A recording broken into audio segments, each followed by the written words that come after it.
मैं यानी कि रोशन साहब स्वागत करता हूं एक बार फिर से आप सभी का रोशन साहब स्टडी पॉइंट पे।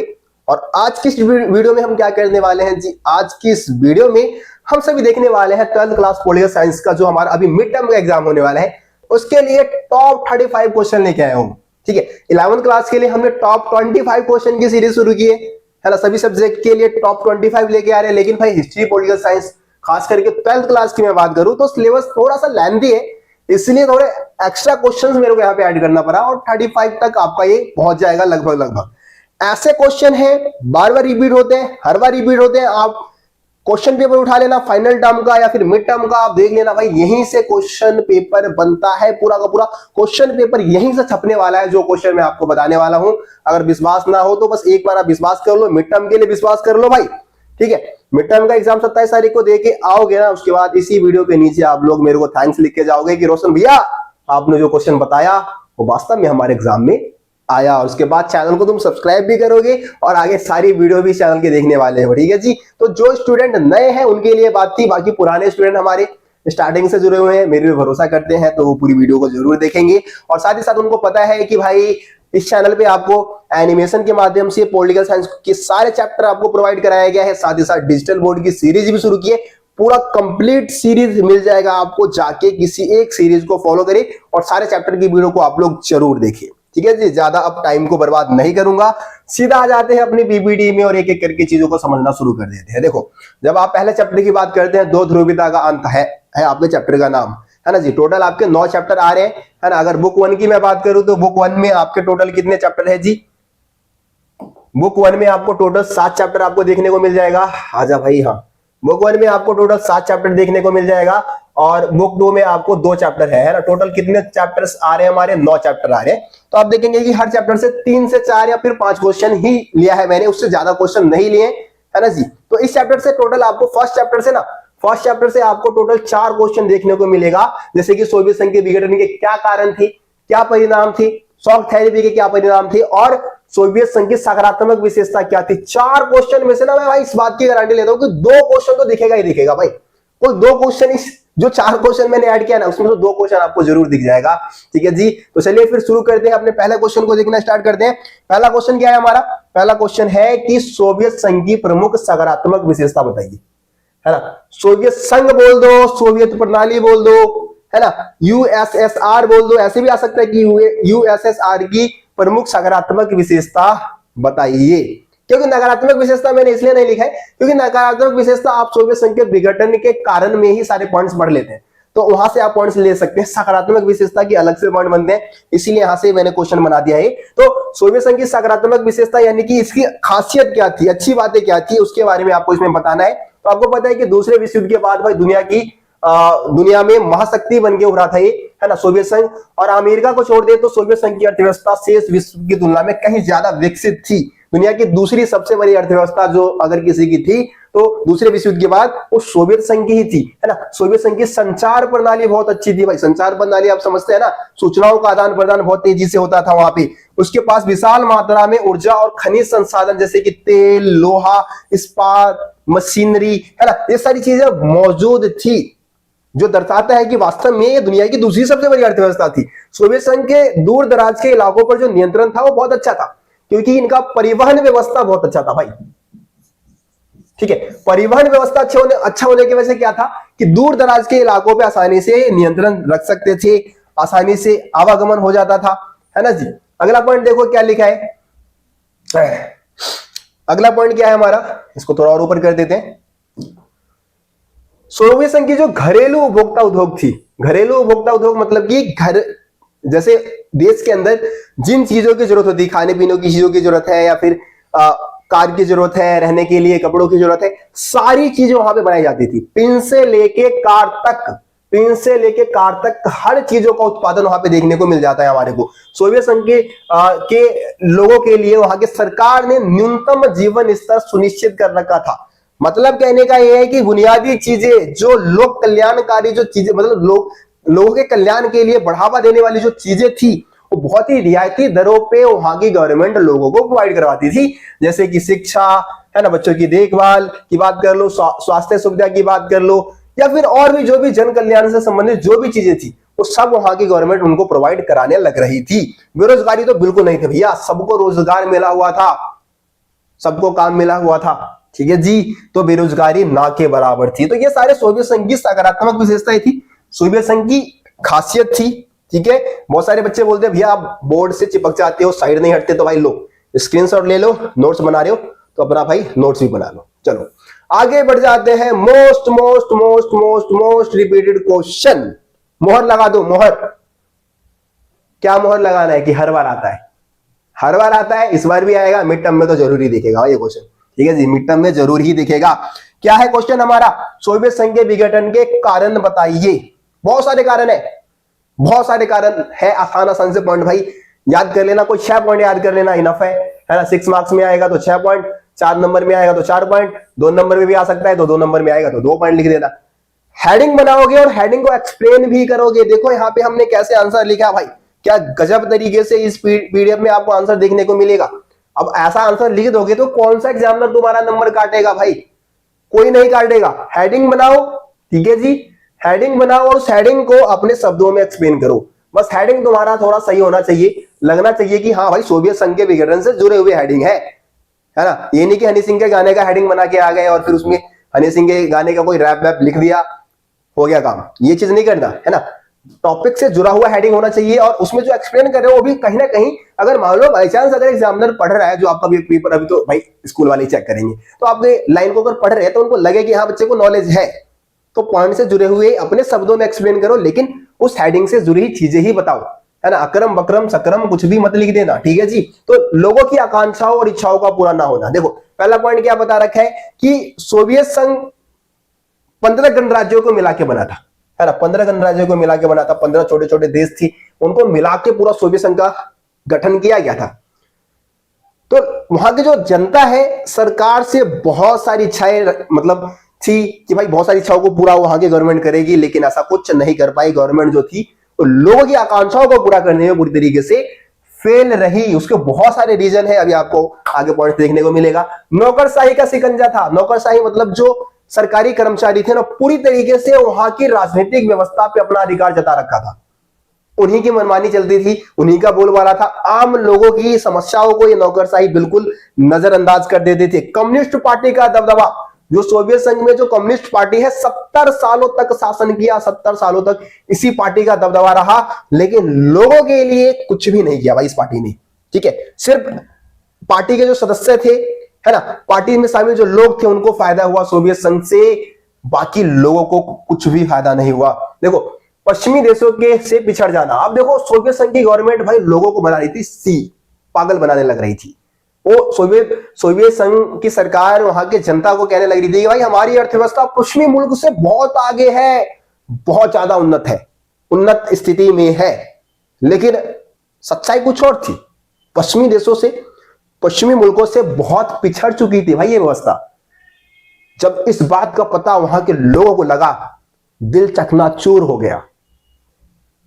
लोग समझ गए कि यार हमें तो भाई पागल बना रही है आगे गवर्नमेंट, हम इतना भरोसा करते हैं सरकार पे और सरकार हमें बेवकूफ बना रही है कि भाई हम तो वही पश्चिमी मुल्कों से आगे निकल चुके हैं, हमारे देश की अर्थव्यवस्था बहुत उन्नत अवस्था में है। लेकिन सच्चाई कुछ और थी। तो इससे लोगों को ना एक मनोवैज्ञानिक धक्का लगा, है ना, दिल टूट गया, दिल चकनाचूर हो गया वहां के लोगों का, ऐसा कह सकते हो, ठीक है। आघात पहुंचा, देखो क्या लिखा है, मनोवैज्ञानिक रूप से आघात पहुंचा वहां के लोगों को, ठीक है। हथियारों पर अधिक खर्च कर दिया भाई सोवियत संघ ने। सोवियत संघ ने अमेरिका को पछाड़ने के लिए बहुत सारे नए नए हथियार बनाए, परमाणु हथियार के निर्माण पे पैसे खर्च किए। साथ ही साथ जो पूर्वी यूरोप के जो देश थे, जो पूर्वी यूरोप के जो देश थे उनको अपने साथ मिलाने में भी बहुत पैसे खर्च कर दिया ताकि ये पूर्वी यूरोप के देश सोवियत संघ के साथ ही रहे।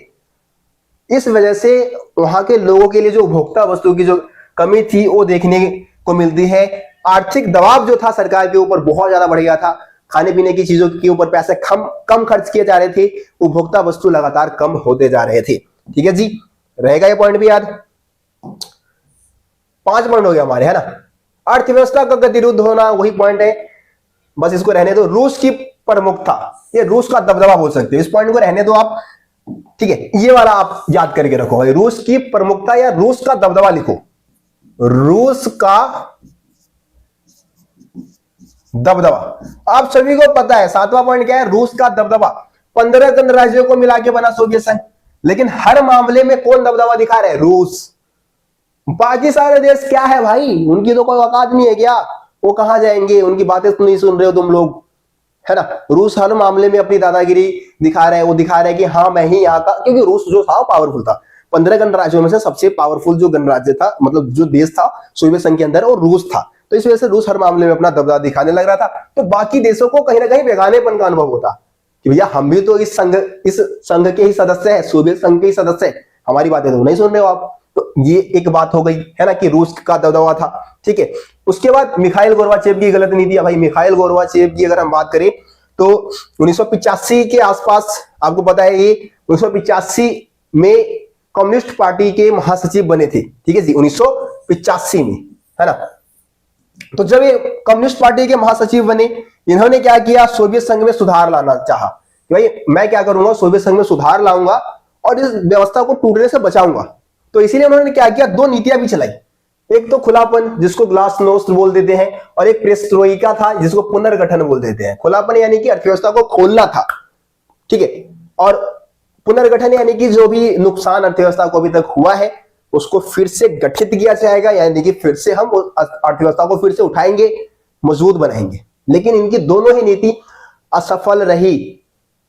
ठीक है, जनता ने बोला कि गोर्बाचेव बहुत स्लो काम कर रहे हैं, और उनके पार्टी के सदस्यों ने बोला कि भाई गोर्बाचेव जी आप तो बहुत ज्यादा हवर दबर में चल रहे हैं आप, है ना, आपको जल्दी भागने की मतलब होड़ मची हुई है आपके अंदर। तो ये दोनों तरफ से विरोध हुआ भाई इनका, और इन सभी कारणों की वजह से सोवियत संघ का विघटन हो गया।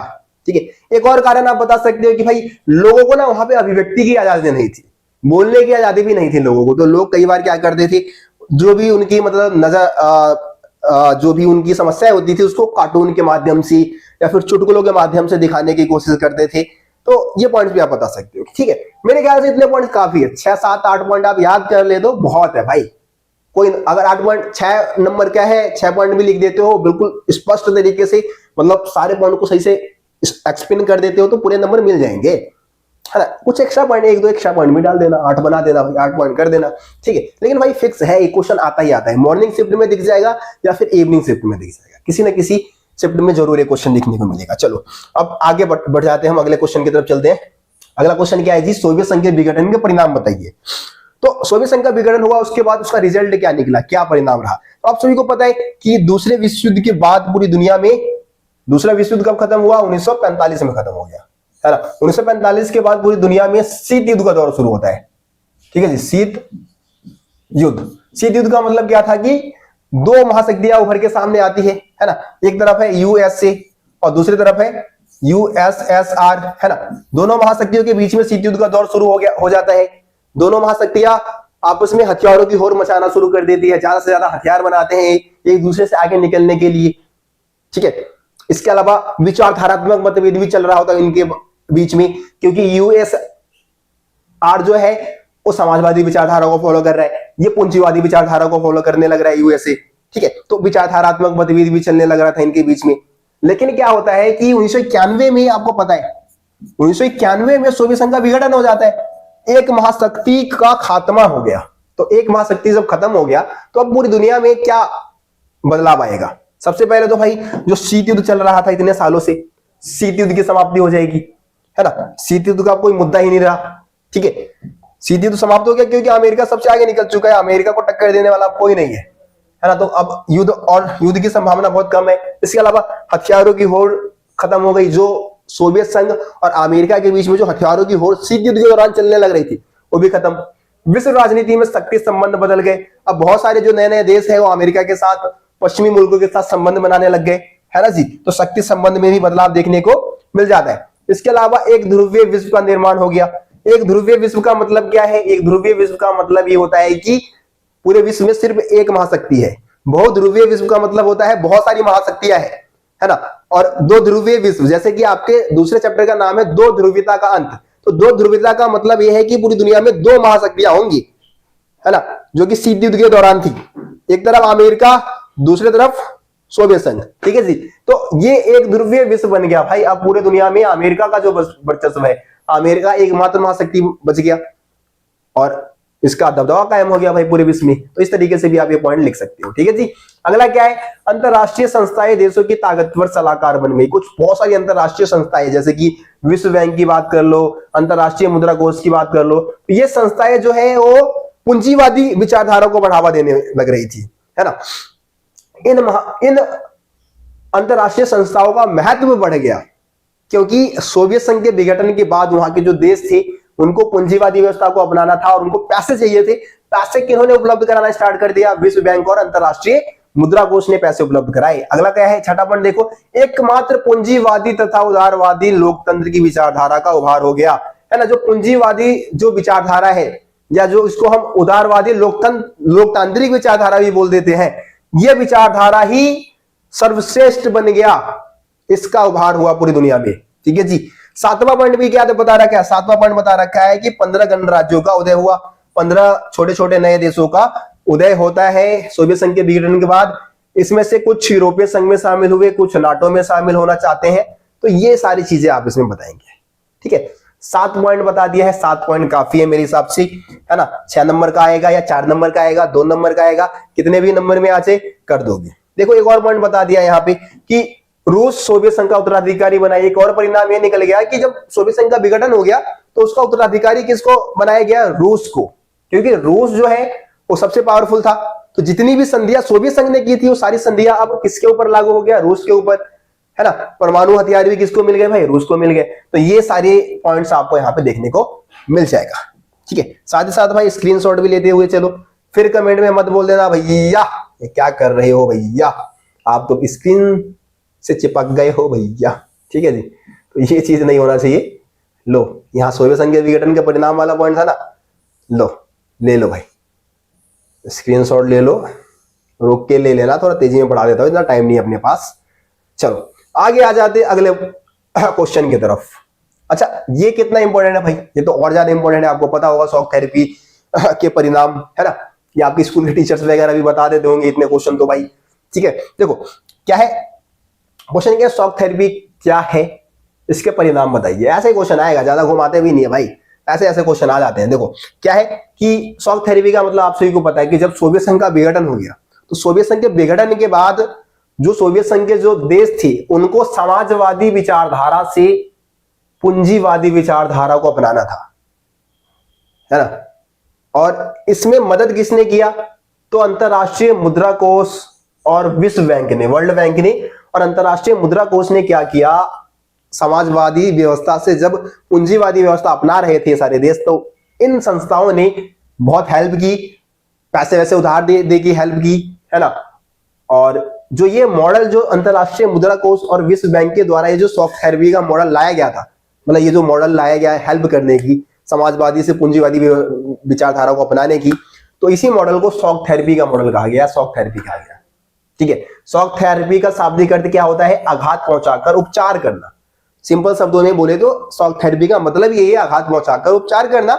आपको पता है कि सोवियत संघ के खात्मा में अमेरिका का बहुत ज्यादा योगदान रहा, लेकिन जब यहाँ के देश को पुनर्गठित करना था तो अमेरिका ने ही क्या किया, उनकी हेल्प की। ये अंतरराष्ट्रीय संस्थाएं कहीं ना कहीं अमेरिका के इशारों पे काम कर दिया भाई।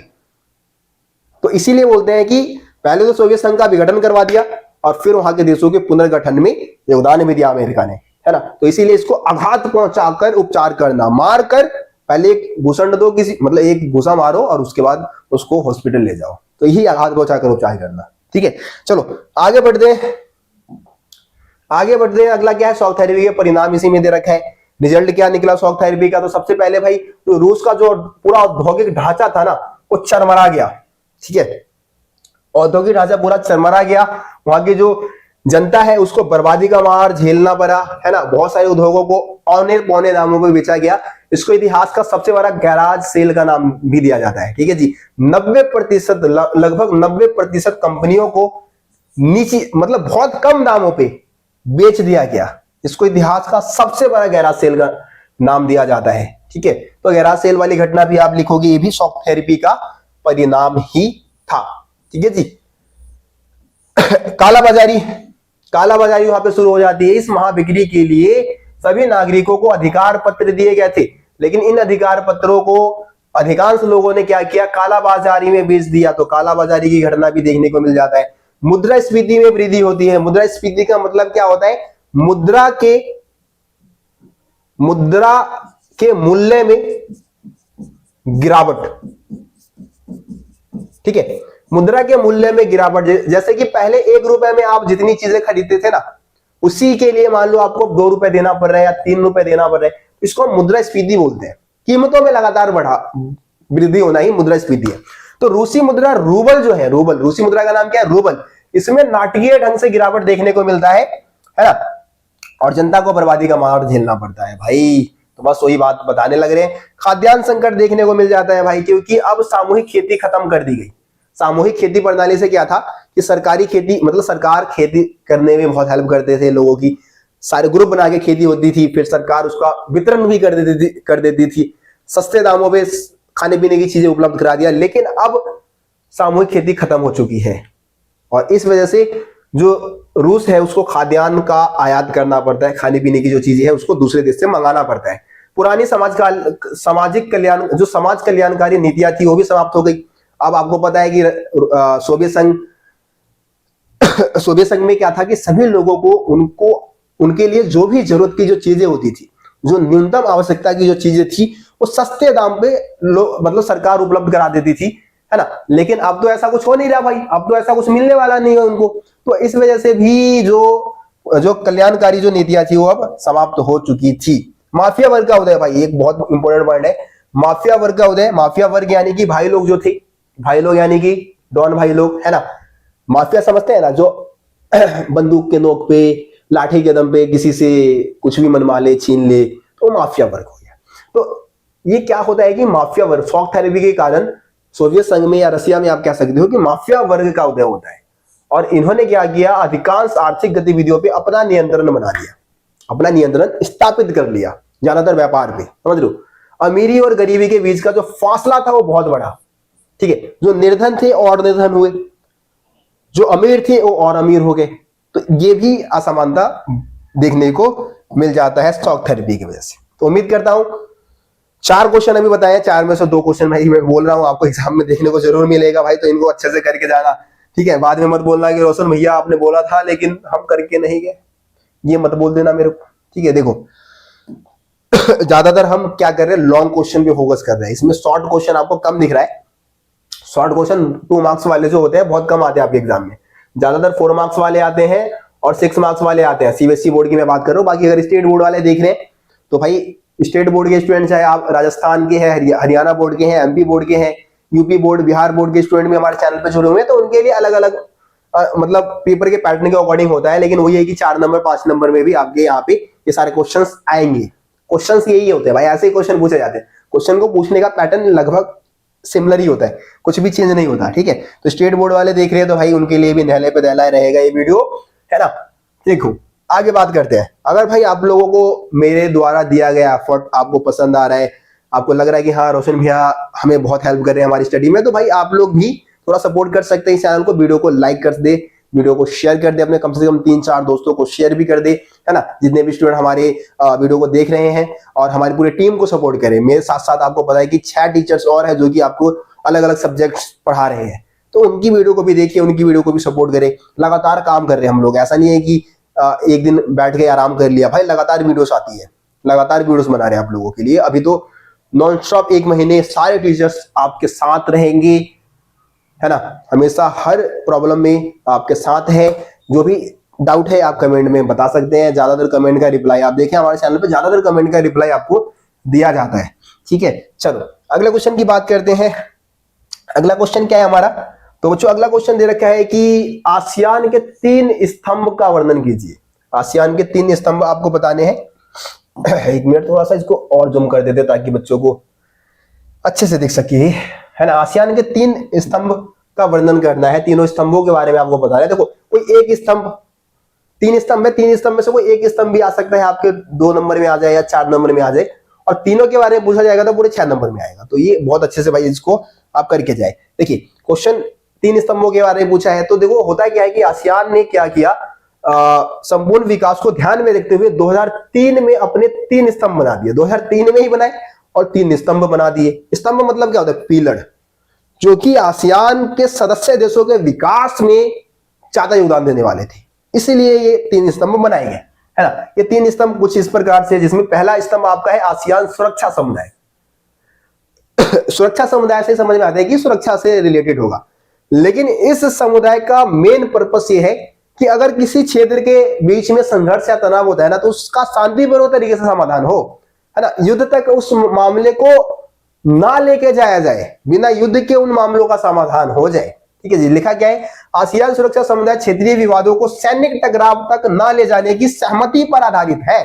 2003 तक आसियान के सदस्य देशों ने कई समझौते किए, जिसके द्वारा हर सदस्य देश शांति, निष्पक्षता, सहयोग, हस्तक्षेप को बढ़ावा देने और राष्ट्रों के आपसी अंतर तथा प्रभुता के अधिकारों का सम्मान करने पर वचनबद्ध जाहिर की। ठीक है जी। तो इसका मेन पर्पस ये है, आसियान सुरक्षा समुदाय का मेन पर्पस ये है कि कोई संघर्ष तनाव हो रहा है ना, तो उसको युद्ध तक ना लेके जाया जाए, समस्याओं का समाधान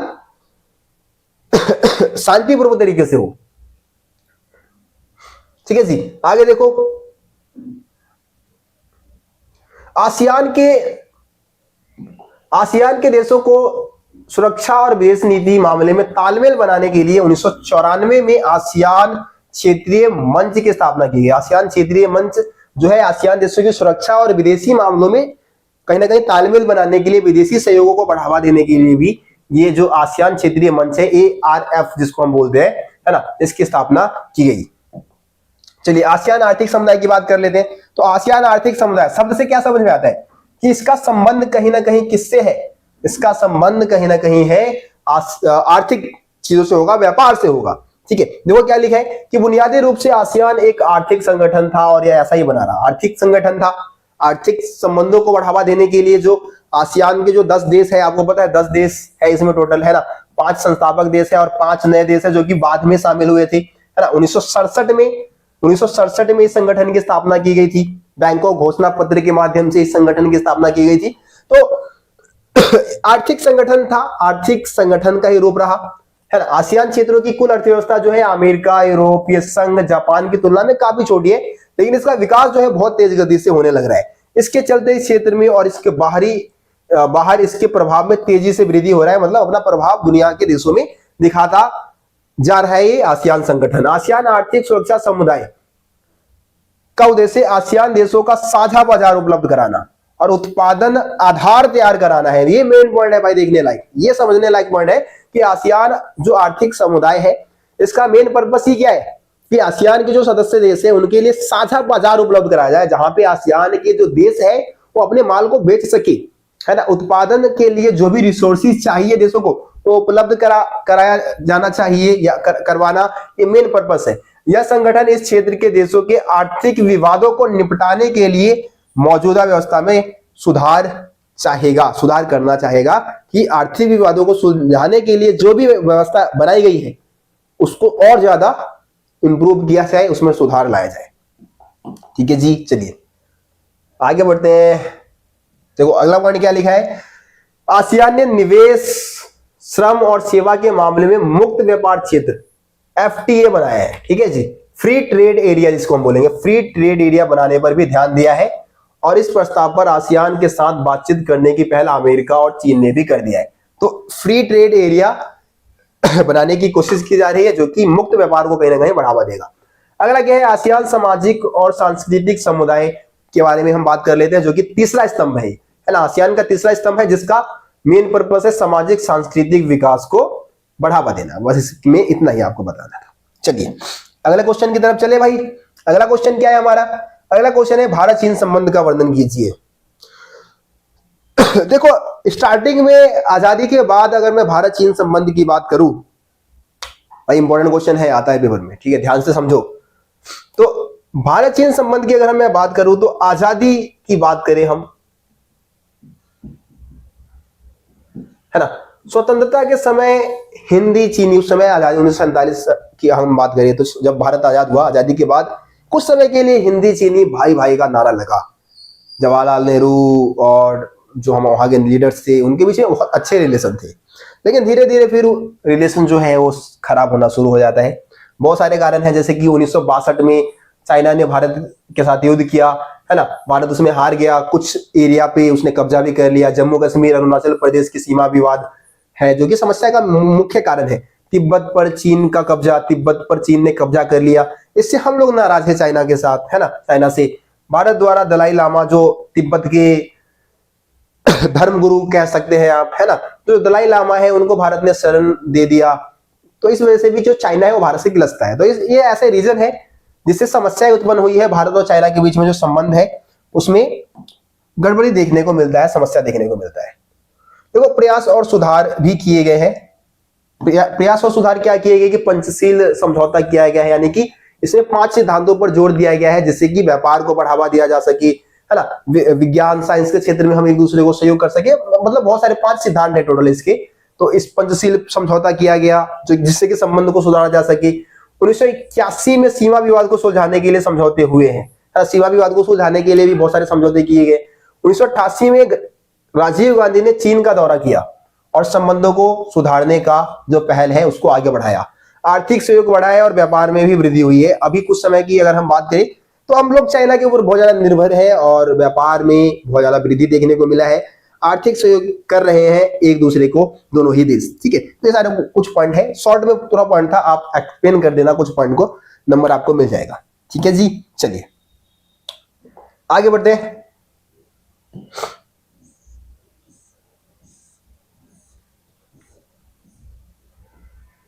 देखो, क्वेश्चन क्या है कि चीन में हुए सुधार, आर्थिक सुधार का फायदा सभी को नहीं मिल पाया, इस कथन को स्पष्ट कीजिए, ठीक है। आपको पता है चाइना में सुधार हुआ था 1978 में। 1978 में मुक्त द्वार की नीति अपनाई थी, खुले द्वार की नीति, नई आर्थिक नीति भी आ गई थी, है ना। जो नई आर्थिक नीति है चाइना की वो कब आई? 1978 में आई। तो उस जो सुधार हुआ उसका फायदा सभी को नहीं मिल पाया, इस कथन को स्पष्ट कीजिए। ये क्वेश्चन है आपका, आता है भाई, 4 नंबर के लिए बहुत ज्यादा इंपॉर्टेंट क्वेश्चन है भाई। देखो तो चीन में जो सुधार हुआ है उसका फायदा सभी को नहीं मिल पाया, क्या रीजन है? सबसे पहला पॉइंट तो भाई आप बताओगे कि वहां पे आर्थिक विकास जो है उसका फायदा सभी को प्राप्त नहीं हो पाया। चीन में अभी भी लगभग बेरोजगारी जो है वो बहुत ज्यादा है। बेरोजगार लोगों की संख्या की अगर बात करें तो बहुत ज्यादा है। 10 करोड़ लोग लगभग रोजगार की तलाश में है। महिलाओं की काम करने की स्थिति बहुत ज्यादा दयनीय है ना। गांव और शहरों के बीच में जो अंतर है वो भी बहुत ज्यादा बड़ा है, खास करके आय में अंतर, यानी कि असमानता बहुत ज्यादा है। शहर और गांव के बीच में असमानता बहुत ज्यादा है। विकास की गतिविधियों ने पर्यावरण को काफी ज्यादा हानि पहुंचाया है। चीन में प्रशासनिक और सामाजिक जीवन में भ्रष्टाचार बहुत बड़ा है, भ्रष्टाचार भी देखने को वहां पे मिल जाता है हमें, ठीक है जी। तो ये सारे पॉइंट्स आप इसमें बता सकते हैं, आसान था बहुत। चलो आगे बढ़ जाते हैं। अगला क्वेश्चन है यूरोपीय संघ को शक्तिशाली बनाने वाले प्रमुख कारणों का वर्णन कीजिए, है ना। ऐसे क्या चीजें हैं जो कि यूरोपीय संघ को बहुत पावरफुल क्षेत्रीय संगठन बनाती है? क्षेत्रीय संगठन आपको पता है भाई, इसमें आसियान के बारे में हमने बात किया, एक यूरोपीय संघ है। तो यूरोपीय संघ का जो गठन है आपको पता है 1992 में हुआ, है ना, और ये दुनिया के सबसे पावरफुल क्षेत्रीय संगठनों में से एक है। तो क्या ऐसे कारण है जिससे कि ये बहुत ज्यादा पावरफुल क्षेत्रीय संगठन है? देखते हैं कुछ पॉइंट्स को हम। देखो, पहला पॉइंट क्या दे रखा है कि 2005 में यह दुनिया की सबसे बड़ी अर्थव्यवस्था थी। इसका सकल घरेलू उत्पाद अमेरिका से भी ज्यादा था। 2005 का डाटा दे रखा है, अभी 2017 नए बुकों में 2016-17 का भी डाटा दे रखा है। तो दोनों में से कोई भी डाटा आप लिख सकते हो, गलत नहीं होगा, ठीक है जी। इसकी मुद्रा यूरो जो है वो अमेरिकी डॉलर के प्रभुत्व के लिए खतरा बन सकता है ना। जो मुद्रा यूरो है वो अमेरिकी डॉलर को टक्कर दे रहा है, ठीक है।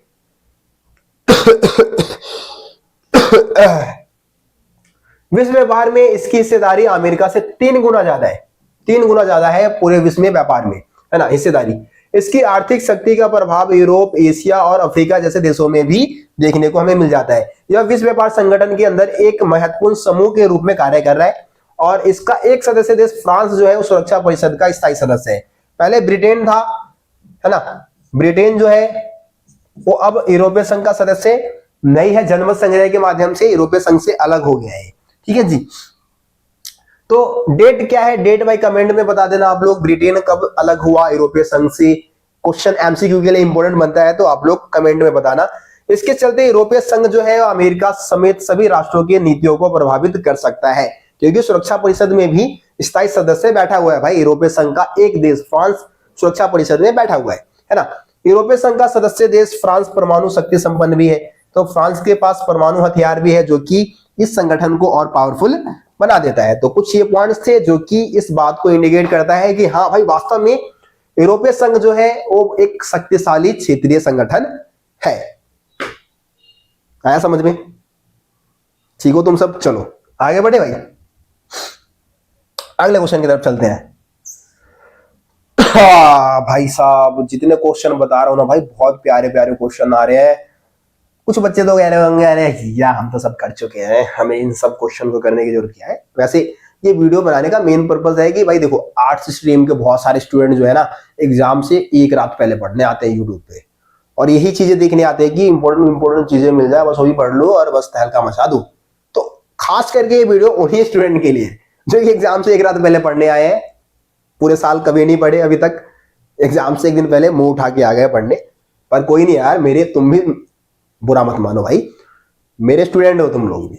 मैं चाहता हूं कि मिड टर्म तक तो भाई ठीक था, चल गया। मैं चाहता हूं कि फाइनल एग्जाम तक आप लोग इस चैनल पे रेगुलर स्टूडेंट की तरह स्टडी करो, ताकि आप फाइनल एग्जाम के लिए कम से कम आप इंपॉर्टेंट क्वेश्चन की डिमांड ना करो। आप पूरे चैप्टर के थीम को समझो, चैप्टर के कॉन्सेप्ट को समझो, उसके बाद देखो क्या मजा आता है यार। सही में स्टडी में भी एक रस है, एक मजा है, अगर आप ढूंढते हो तो।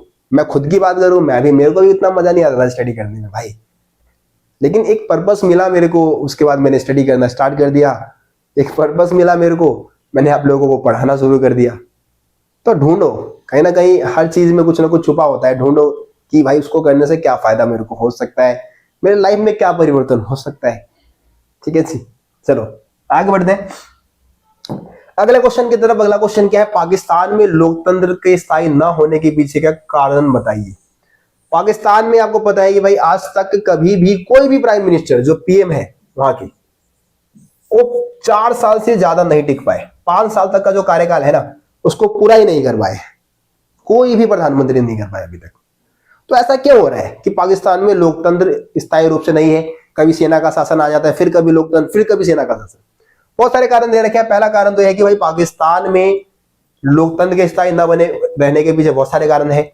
यहाँ पे सेना, धर्मगुरु, भूस्वामी अभिजनों का सामाजिक दबदबा है। मतलब समाज में इनका, सेना का है दबदबा, धर्मगुरु का दबदबा है, और जो भूस्वामी जो है, जो भूमि का मालिक है, जो बहुत पैसे वाले हैं, उनका दबदबा है। और इनकी वजह से क्या होता है कि कई बार निर्वाचित सरकार को गिराकर वहां पे सैनिक शासन कायम कर दिया जाता है, सेना को लाया जाता है। ठीक है, पाकिस्तान के भारत के साथ तनातनी रहती है, इस वजह से सेना समर्थक समूह ज्यादा मजबूत है। ठीक है, मतलब उनका मानना यह है, जो सेना समर्थन जो ग्रुप है, उनका मानना यह है कि सेना का शासन होगा तभी हम भारत से सुरक्षित है। अगर वहां पे लोकतंत्र आ जाता है तो हम सुरक्षित नहीं है, क्योंकि लोकतांत्रिक सरकार हमारी रक्षा नहीं कर पाएगी, बल्कि सैनिक शासन ही हमें मतलब इंडिया से बचा सकती है, ऐसा वो मानते हैं। ठीक है, तो लिखा भी क्या है कि अक्सर यह समूह दलील देती है कि पाकिस्तान के राजनीतिक दलों में क्या है, खोट है, वहां के लोकतंत्र में ही खोट है, ऐसा मानते हैं। और इसीलिए वो लोकतांत्रिक सरकार को गिरवा देते हैं और फिर सेना के शासन को ले आते हैं। देखो, पाकिस्तान में लोकतंत्र चले, इसके लिए कोई अंतरराष्ट्रीय समर्थन नहीं मिलता है ना, अंतरराष्ट्रीय समर्थन मिल नहीं रहा है, इस वजह से भी वहां पे लोकतांत्रिक सरकार नहीं है। अमेरिका और पश्चिमी देशों ने क्या किया है, अपने स्वार्थ से गुजरे वक्त में पाकिस्तान में सैनिक शासन को बढ़ावा दिया। अमेरिका और पश्चिमी मुल्कों ने जानबूझ के वहां पे सैनिक शासन को स्थापित किया, क्योंकि इनको डर है किससे? विश्वव्यापी इस्लामी आतंकवाद से। विश्वव्यापी इस्लामी आतंकवाद से इनको डर है। ठीक है, क्योंकि इस्लामिक कंट्री है, उस तरफ आपको पता है आतंकवाद बहुत ज्यादा है, अफगानिस्तान, पाकिस्तान साइड।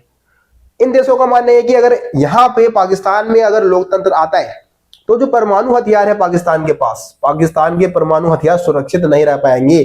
और अगर ये किसी आतंकवादी ग्रुप के हाथों में लग गया ना, तो भाई पूरी दुनिया के लिए खतरा हो सकता है, खास करके अमेरिका के लिए खतरा हो सकता है।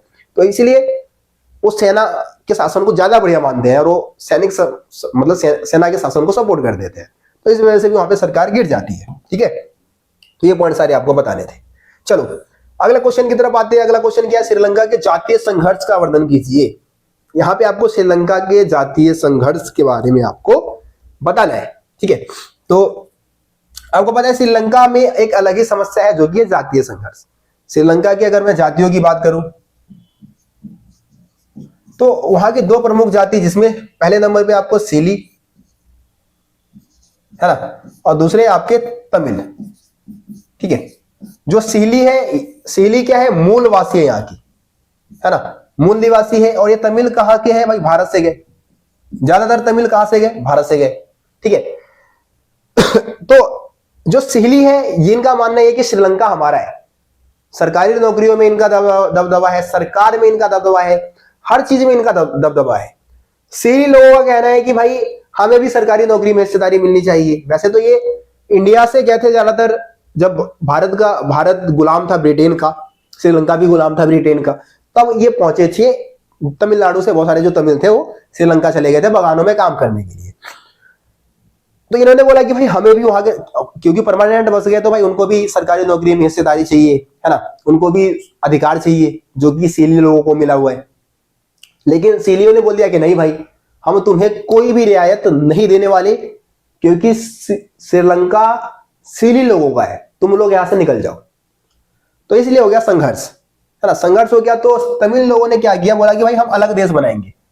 जो उत्तरी पूर्वी भाग था, है ना, उत्तरी पूर्वी भाग जो था श्रीलंका का, उसको एक अलग देश बनाना चाहते हैं। और इसके लिए उन्होंने एक संगठन बनाया, उग्रवादी संगठन, जिसको लिट्टे के नाम से हम जानते हैं, ठीक है। यहाँ पे सारे पॉइंट आपको ऐसे ही देखने को मिल जाएगा जैसे जैसे मैं आपको बता रहा हूं, ठीक है। देखो लिट्टे बनाया उन्होंने, जो भी चीजें मैंने आपको बताया सारा एज इट इज ऐसे ही पॉइंट आपको इसमें देखने को मिलेगा। लिट्टे नामक संगठन बना दिया, उग्रवादी संगठन।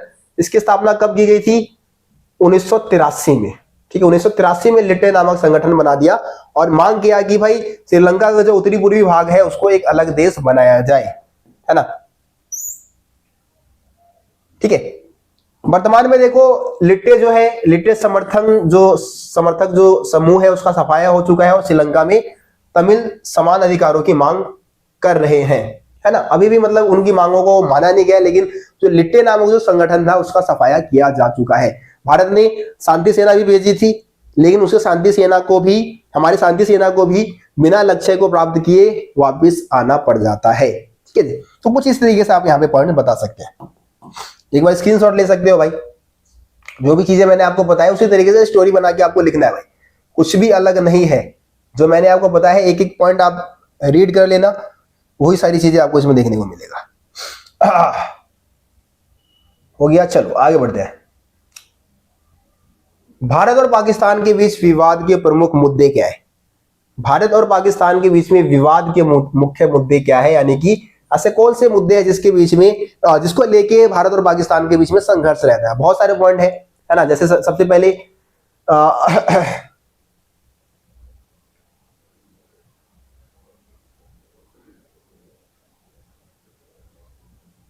क्या पॉइंट दे दिया है, हाँ, विवाद के प्रमुख मुद्दे की अगर हम बात करें तो सीमा विवाद। सबसे पहला पॉइंट क्या बताओगे? सीमा विवाद, सीमा विवाद, ठीक है। सबसे पहला मुद्दा क्या है? सीमा विवाद। अब सीमा विवाद को लेके भाई युद्ध हुआ, 1947 में युद्ध हुआ, ठीक है, 65 में युद्ध हुआ, 71 में युद्ध हुआ, 99 में युद्ध हुआ। तो ये सारे युद्ध हुए हैं इंडिया पाकिस्तान के बीच में सीमा विवाद को लेके, ठीक है। कश्मीर का विवाद सबसे प्रमुख है, ठीक है। सबसे प्रमुख विवाद कौन सा है? कश्मीर का विवाद है। सियाचिन ग्लेशियर पर नियंत्रण को लेकर विवाद है। दोनों देशों की सरकारें लगातार एक दूसरे को संदेह की नजर से देखती है। भारत सरकार का आरोप है कि पाकिस्तानी सरकार ने लुके छुपे हिंसा की रणनीति अपना रखी है, और आरोप यह है कि कश्मीर उग्रवादियों को हथियार, उनको प्रशिक्षण देना, धन देना, ये सब काम कौन कर रही है? पाकिस्तान की सरकार कर रही है, और आतंकवाद को बढ़ावा दे रही है ना। भारत में आतंकवाद को बढ़ावा दे रही है कौन? पाकिस्तान की सरकार, ठीक है जी। देखो, इसके अलावा भारत सरकार का यह भी आरोप है पाकिस्तानी सरकार के ऊपर कि 1985 से 95 के समय में खालिस्तानी जो समर्थक, जो उग्रवादी जो लोग हैं, उनको हथियार उपलब्ध कराया, गोले बारूद उपलब्ध कराए। खालिस्तानी जो पंजाब को अलग देश बनाने की मांग करते हैं, उनको भी सपोर्ट करता है, ऐसा भारतीय सरकार का पाकिस्तान की सरकार के ऊपर आरोप है। पाकिस्तान की खुफिया एजेंसी इंटर सर्विस इंटेलिजेंसी, जिसको ISI बोलते हैं हम, है ना, पर बांग्लादेश और नेपाल के गुप्त ठिकानों से पूर्वोत्तर भारत में विरोधी अभियानों को हवा देने का आरोप है। मतलब कि जो ISI है उसके ऊपर भी भारतीय सरकार आरोप लगाती है कि नेपाल के जरिए, बांग्लादेश के जरिए जो हमारे पूर्वोत्तर राज्य है वहां पे हिंसा को बढ़ावा देने लग रही है पाकिस्तान। ठीक है, पॉइंट्स बहुत सारे हैं भाई, बहुत सारे पॉइंट है यहाँ पे। देखो क्या लिखा है, इसके जवाब में पाकिस्तान की सरकार भारतीय सरकार और उसकी खुफिया एजेंसी पर सिंध और बलूचिस्तान में समस्या को भड़काने का आरोप लगाते हैं। भाई अब पाकिस्तान की सरकार ने भी इंडिया के ऊपर आरोप लगा दिया कि भाई इंडिया भी क्या करने लग रही है, हमारे जो बलूचिस्तान है या और जो सिंध का एरिया है वहां पे हिंसा को बढ़ावा दे रही है। भारत और पाकिस्तान के बीच नदी जल बंटवारे के लेकर भी तनातनी बनी रहती है ना। खास करके आपको पता है सिंधु नदी जल बंटवारे को लेके, वैसे इस समस्या का समाधान किया जा चुका है, सिंधु जल संधि हुआ। ठीक है, 1960 में विश्व बैंक की मदद से भारत और पाकिस्तान के बीच में सिंधु जल संधि पर हस्ताक्षर किया गया और यह संधि भारत पाकिस्तान के बीच कई सैन्य संघर्षों के बावजूद अभी तक कायम है। हालांकि सिंधु जल संधि की व्याख्या नदी जल के इस्तेमाल को लेकर अभी भी कुछ छोटे मोटे विवाद होते रहते हैं। मतलब पानी के बंटवारे को लेकर अभी भी कुछ विवाद देखने को मिल जाता है। कच्छ के रण में सर्करिक सीमा रेखा को लेकर दोनों देशों के बीच में मतभेद रहता है। ठीक है, तो ये भी पॉइंट आप इसमें बता सकते हैं। तो ये कुछ पॉइंट्स थे जो कि मैंने आपको समझा दिया है, उम्मीद करता हूं आपको समझ में आ गया होगा। हाँ, वैसे मेरे को लगता है कि बिना स्टूडेंट के, बिना ऑडियंस के पढ़ाना बहुत मुश्किल है।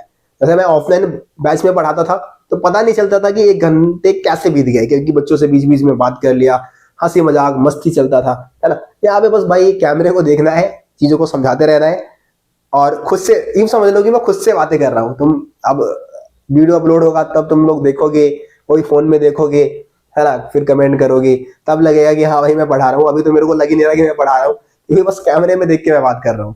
थोड़ा सा मुश्किल काम लगता है मेरे को ये चीज। चलो आगे बढ़ते हैं। लग रहा है कि भाई देखो वीडियो काफी लंबी हो जाएगी, 1-1.5 घंटे से भी ऊपर की चली जाएगी, तो मैं कोशिश करूंगा कि 2 पार्ट में लेके आऊं। शायद देखते हैं, अगर हो जाए जल्दी तो भाई अच्छी बात है।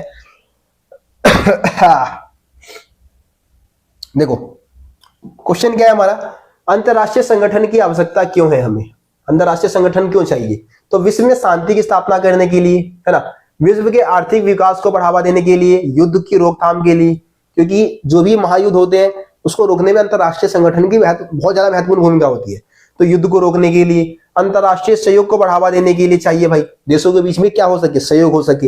वैश्विक ताप वृद्धि को रोकने के लिए भी चाहिए, है ना, बहुत सारी बीमारी है, महामारियां है, उनको भी रोकने के लिए अंतरराष्ट्रीय संगठन चाहिए, क्योंकि बहुत सारी ऐसी महामारियां, बीमारी है जो कि कोई एक देश अकेले दम पे उसको नहीं रोक सकता, उसके लिए अंतरराष्ट्रीय सहयोग चाहिए। जैसे कोरोना वायरस आया था, क्या इंडिया भाई अकेले दम पे रोक पाता? नहीं रोक पाता, है ना, तो देशों का सहयोग चाहिए था। आतंकवाद व जो नए खतरे उभर के सामने आ रहे हैं उनको रोकने के लिए भी हमें कहीं ना कहीं अंतरराष्ट्रीय संगठन की जरूरत होती है। तो ये कुछ पॉइंट्स है जो कि अंतरराष्ट्रीय संगठन के महत्व को बताता है। ठीक है, स्क्रीनशॉट ले सकते हैं आप सभी। चलिए आगे बढ़ जाते हैं। अगला क्वेश्चन क्या है, शीत युद्ध के बाद संयुक्त राष्ट्र संघ में क्या सुधार होने चाहिए? ठीक है, तो शीत युद्ध के बाद संयुक्त राष्ट्र संघ में 2 सुधारों की बात चलती है। एक तो बनावट और प्रक्रिया में सुधार और दूसरा न्यायाधिकार में आने वाले मुद्दों की समीक्षा। अब दोनों में क्या क्या सुधार है उसकी हम बात कर लेते हैं। देखो क्या लिखा है, बनावट और प्रक्रिया में सुधार। पहले पॉइंट की हम बात करते हैं, बनावट और प्रक्रिया में क्या सुधार की बात की जा रही है। तो इसकी एक मांग यह है कि सुरक्षा परिषद में स्थायी और अस्थायी सदस्यों की संख्या को बढ़ाया जाए, है ना, ताकि समकालीन विश्व की जो वास्तविकता है उसकी नुमाइंदगी हो सके, पूरे विश्व की जो सच्चाई है उसका प्रतिनिधित्व हो सके, क्योंकि सुरक्षा परिषद में तो भाई पावरफुल देशों का ही दबदबा है ना। इसके अलावा अमेरिका और पश्चिमी देश संयुक्त राष्ट्र संघ के बजट और प्रशासन में सुधार की मांग करते हैं।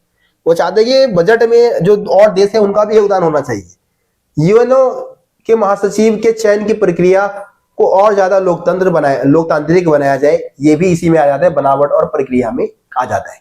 तो बनावट और प्रक्रिया में सबसे पहले तो भाई कुछ देश मानते हैं कि सुरक्षा परिषद में स्थायी और अस्थायी सदस्यों की संख्या को बढ़ाई जाए। अमेरिका और पश्चिमी देश मानते हैं कि बजट में सुधार हो, ज्यादा जो और देश है वो भी बजट में योगदान दे, ये सुधार किया जाना चाहिए। न्यायाधिकार में आने वाले मुद्दों की समीक्षा, इसमें क्या सुधार की बात की जाती है? तो इसमें कामकाज, न्यायाधिकार से ही मतलब है कि जो भी मुद्दे, जो जिस मुद्दे पे अंतरराष्ट्रीय संगठन यूएनओ काम कर रही है उसमें सुधार होना चाहिए। जैसे कि कुछ देशों का मानना यह है कि संयुक्त राष्ट्र संघ केवल शांति और सुरक्षा तक ही सीमित रखे अपने आप को, दुनिया में शांति की स्थापना करने के लिए, सुरक्षा की स्थापना करने के लिए ही काम करे। कुछ देश अलग बात कहते हैं, है ना। दूसरे देशों का मानना यह है कि संयुक्त राष्ट्र संघ अपने दायरा विकास और मानवीय हितों तक बढ़ाए, है ना, मानवीय हितों को बढ़ावा दे, जैसे कि शिक्षा व्यवस्था पे काम करे, स्वास्थ्य पे काम करे, न्याय, पर्यावरण, मानवाधिकारों की रक्षा करने पर काम करे। तो इन सारे विषय पे काम करना चाहिए संयुक्त राष्ट्र संघ को। ये आ जाता है न्यायाधिकार में आने वाले मुद्दों की समीक्षा वाले सुधार में। ठीक है जी, समझ में आया सबको? कोई दिक्कत नहीं। चलो आगे बढ़ जाते हैं। क्या है क्वेश्चन कि 1997 में कोफी अन्नान, जो कि सुरक्षा परिषद के मतलब संयुक्त राष्ट्र संघ के महासचिव थे उस समय, तो कोफी अन्नान ने क्या किया, सुरक्षा परिषद में शामिल होने वाले देशों की जो अस्थायी और स्थायी सदस्य जो है उनके लिए क्या योग्यताएं निश्चित की।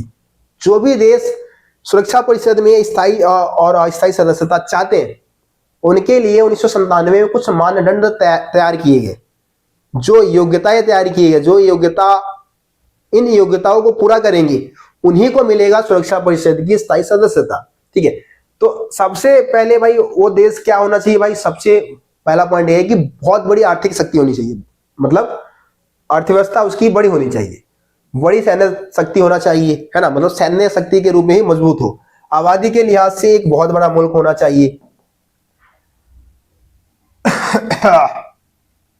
आगे देखो, बजट में नियमित रूप से योगदान देता हो, संयुक्त राष्ट्र संघ के बजट में नियमित रूप से योगदान देता हो, मानवाधिकार और लोकतंत्र को मानने वाला देश होना चाहिए, और अपने भूगोल, अपनी अर्थव्यवस्था और अपनी संस्कृति के लिहाज से पूरे विश्व की विविधताओं की नुमाइंदगी करता हो। नुमाइंदगी का मतलब है प्रतिनिधित्व करता हो, मतलब विविधताओं से भरा हुआ देश होना चाहिए। ठीक है, कहने का मतलब ये है। समझ में आया सबको? चलो आगे बढ़ जाते हैं। देखो अगला क्वेश्चन ये भी इंपॉर्टेंट बनता है कि सुरक्षा परिषद में भारत को स्थायी सदस्यता क्यों मिलनी चाहिए, है ना। हम भाई इंडियन है और हम भी चाहते हैं कि हमें भी सुरक्षा परिषद में स्थायी सदस्यता मिल जाए, यानी कि वीटो का पावर मिल जाए। हम जब चाहे किसी भी फैसले को अपनी मुट्ठी में ले ले, हम किसी भी फैसले को, संयुक्त राष्ट्र संघ के फैसले को बदल सके, तो सुरक्षा परिषद में स्थायी सदस्य ही ऐसा कर सकते हैं। आपको पता है ये बात, है ना। तो भारत को क्यों मिलना चाहिए सुरक्षा परिषद में स्थायी सदस्यता? क्योंकि बहुत बड़ी जनसंख्या है हमारी, है ना, बड़ी आर्थिक शक्ति है हम, बड़ी सैन्य शक्ति है हम, यूएनओ के बजट में हम लगातार योगदान दे रहे हैं, मानवाधिकार की रक्षा, मतलब मानवाधिकार और लोकतंत्र का सम्मान करते हैं हम लोग, है ना। क्षेत्रफल के लिहाज से बहुत बड़ा देश है। भारत यूएनओ की पंक्तियों में सहभागी रहता है, मतलब यूएनओ जो भी काम करता है, संयुक्त राष्ट्र संघ जो भी काम करता है उसके हर काम में हम भागीदारी लेते हैं, पार्टिसिपेट करते हैं। तो ये ऐसे कारण है जिससे कि हमें सुरक्षा परिषद में स्थायी सदस्यता मिलनी चाहिए। ठीक है जी, समझ में आया सबको? चलो आगे बढ़ जाते हैं भाई। बस मोटिवेशन के लिए लाइक तो बनता है भाई।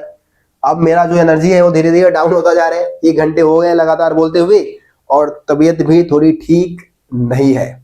तो अब मेरे को पीना पड़ेगा पानी। पानी पी के फिर से तहलका मचाऊंगा, बस पानी पी लूं।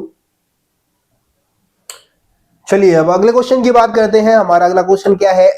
अगला क्वेश्चन है सुरक्षा परिषद में भारत को स्थायी सदस्यता क्यों मिलनी चाहिए, मतलब क्यों नहीं मिल पा रही है। ठीक है, भारत तो भाई सारे मानदंड जो है उसको पूरा करता है, लेकिन इसके बावजूद भी भारत को सुरक्षा परिषद में स्थायी सदस्यता नहीं मिल पा रही। क्या कारण है? तो पाकिस्तान, देखो बहुत सारे कारण है, पॉइंट पढ़ना स्टार्ट कर रहा हूं मैं। पाकिस्तान के साथ जिन देशों के साथ संबंध कटुपूर्व है, मतलब कि अच्छे संबंध नहीं है, वो भारत के परमाणु हथियारों को लेकर आशंकित है, तथा भारत सुरक्षा परिषद में स्थायी सदस्य के रूप में क्या पॉइंट नहीं दिया है यार, थोड़ा सा यहाँ पे लग रहा है मिसप्रिंट हो गया है। मतलब बहुत सारे देश जो है वो ये मानते हैं कि भारत का ना पाकिस्तान के साथ तनातनी रहती है, अच्छे संबंध नहीं है। और इस वजह से उनका मानना है कि अगर भारत को स्थायी सदस्यता मिल गई ना तो वो इसी में उलझा रह जाएगा, हमेशा पाकिस्तान को नीचा दिखाने में लगा रह जाएगा और सही तरीके से काम नहीं कर पाएगा, ऐसा मानते हैं देश, है ना। देखो क्या दिखा अगला, पाकिस्तान के साथ भारत के संबंध खराब है, इसके लिए कुछ देशों का मानना है कि भारत प्रभावी रूप से स्थायी सदस्यता के रूप में काम नहीं कर पाएगा। दूसरे पॉइंट में लिखा था भाई चीज जो मैंने आपको बताया।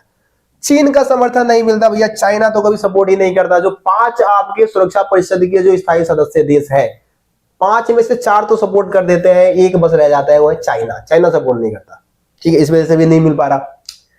देखो अगला क्या है, कुछ देशों का मानना यह है कि भारत सुरक्षा परिषद, अगर भारत को सुरक्षा परिषद की स्थायी सदस्यता मिल गई ना तो और जो दूसरे देश है जो कि महाशक्ति, मतलब एक तरीके से उभरती हुई महाशक्ति है, जैसे कि ब्राजील है, दक्षिण अफ्रीका है, जर्मनी है, उनको भी ये भी मांगेंगे, जापान है ये भी मांगेंगे, तो किस किस को दे दो फिरोगे, तो इस वजह से भी नहीं मिल रहा, समझ लो। तो ये सारे पॉइंट है जो कि आप इसमें बताओगे। चलो आगे आ जाओ भाई। अगला क्वेश्चन क्या है, एक ध्रुवीय विश्व में संयुक्त राष्ट्र संघ में, संयुक्त राष्ट्रीय होगा, थोड़ा मिसप्रिंट हो गया, एक ध्रुवीय विश्व में संयुक्त राष्ट्र संघ में अमेरिकी प्रभाव किन कारणों से है, मतलब अमेरिका का वर्चस्व आपको कैसे दिखता है। यूएनओ में पूरी तरीके से अमेरिका का वर्चस्व है, क्यों है ऐसा, किन कारणों से आप कह सकते हो, ठीक है। तो ये क्वेश्चन है आपका। चलिए जी शुरू करते हैं। तो आपको पता है कि भाई एकमात्र महाशक्ति है अमेरिका, जो है एकमात्र महाशक्ति है, इसलिए इसका दबदबा यहाँ पे देखने को मिलता है। इसके अलावा बजट में योगदान देता है ना, संयुक्त राष्ट्र संघ के बजट में सबसे ज्यादा योगदान देने वाला देश कौन है, अमेरिका है। तो भाई पैसे दोगे तो जाहिर सी बात है इज्जत तो मिलेगा ना यार, है ना। अगर किसी चीज में आपका सबसे ज्यादा योगदान है तो भाई आप उसका फल तो उठाओगे ना, लाभ तो उठाओगे ना।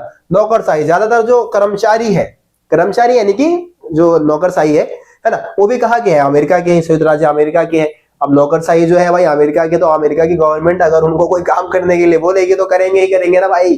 तो सारे नौकरशाहियों को अपने मुट्ठी में रखता है अमेरिका भाई हमारा, ठीक है जी, मुट्ठी में रखता है, मुट्ठी में। देखो भू क्षेत्र, भाई अमेरिकी भू क्षेत्र में है। संयुक्त राष्ट्र संघ का मुख्यालय जो है, मुख्यालय हेडक्वार्टर कहाँ है, न्यूयॉर्क में है ना, तो वो कहाँ है, अमेरिका में है, ठीक है। वीटो पावर मिला हुआ है भाई, वीटो का पावर है, वीटो का पावर अमेरिका को मिला हुआ है, किसी भी फैसले को बदल सकता है, जब चाहे बदल सकता है ना। कोई अगर कोई भी कानून आता है, नियम आता है जो कि उसके या उसके देशों के लिए सही नहीं है, तो उसको वीटो पावर का यूज करके बदल देगा वो। तो इससे भी समझ में आता है कि भाई बहुत पावरफुल तो है भाई अमेरिका, है ना। संयुक्त राष्ट्र संघ में इसी का दबदबा है, वर्चस्व है। चलो अगले क्वेश्चन की तरफ चलते हैं। अगला क्वेश्चन क्या है, बाहरी सुरक्षा के पारंपरिक अवधारणा से आपका क्या तात्पर्य है, बाहरी सुरक्षा के पारंपरिक धारणा से क्या अभिप्राय है।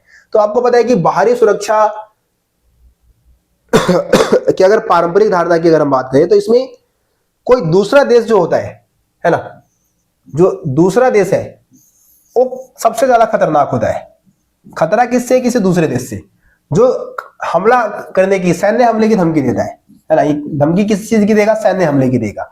और किसी भी राष्ट्र के जो केंद्रीय मूल्य है, जैसे कि संप्रभुता है, स्वतंत्रता है और अखंडता है, उसके ऊपर खतरा पहुंचा सकता है, तभी जाके हम इसको सुरक्षा के ऊपर खतरा मानते हैं। और इस सैन्य कार्यवाही, मतलब सैन्य हमले की धमकी देगा तो भाई जान माल का तो हानि होगा ही होगा, है ना। सैन्य कार्यवाही से आम नागरिकों के जीवन को भी खतरा हो जाता है। तो इसमें कुल मिला के बाहरी सुरक्षा के पारंपरिक धारणा में बाहरी जो मतलब सैन्य हमला है, दूसरे मुल्क के द्वारा जो सैन्य हमले की धमकी दी जा रही है, सैन्य हमला किया जा रहा है, उसको सुरक्षा के ऊपर सबसे बड़ा खतरा माना जाता है, और जो जिसके माध्यम से किसी देश के केंद्रीय मूल्य को नुकसान पहुंचाया जाता है, ठीक है।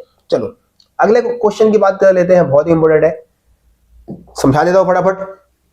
भारत की सुरक्षा रणनीतियां बताइए, मतलब कि भारत जो है उसने अपने देश की सुरक्षा के लिए, अपने राष्ट्र की सुरक्षा के लिए कौन कौन से कदम उठाए हैं, क्या क्या रणनीतियां अपनाई है इंडिया ने, है ना, देश की सुरक्षा के लिए। तो सबसे पहली रणनीति है सैन्य क्षमता को मजबूत करना, है ना। हमने अपनी सेना को मजबूत करने के लिए बहुत सारे नए हथियार बनाए, परमाणु परीक्षण किए। परमाणु परीक्षण पहला 1974 में हुआ, फिर 1998 में हुआ, है ना, पोखरण में हुआ, ठीक है, पोखरण जो कि राजस्थान में वहां हुआ।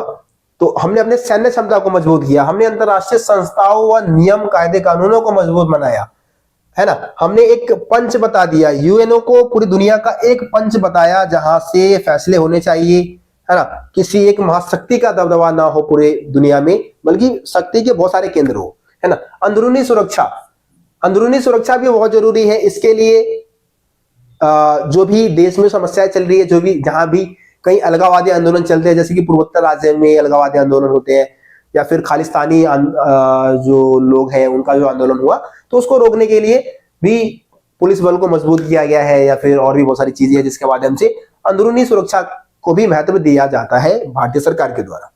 अगला है आर्थिक विकास को बढ़ावा देना, है ना, क्योंकि भाई अगर आप आर्थिक विकास नहीं करवा रहे हो, डेवलपमेंट नहीं हो रहा है, तो उसको भी कहीं ना कहीं असुरक्षा को दर्शाता है।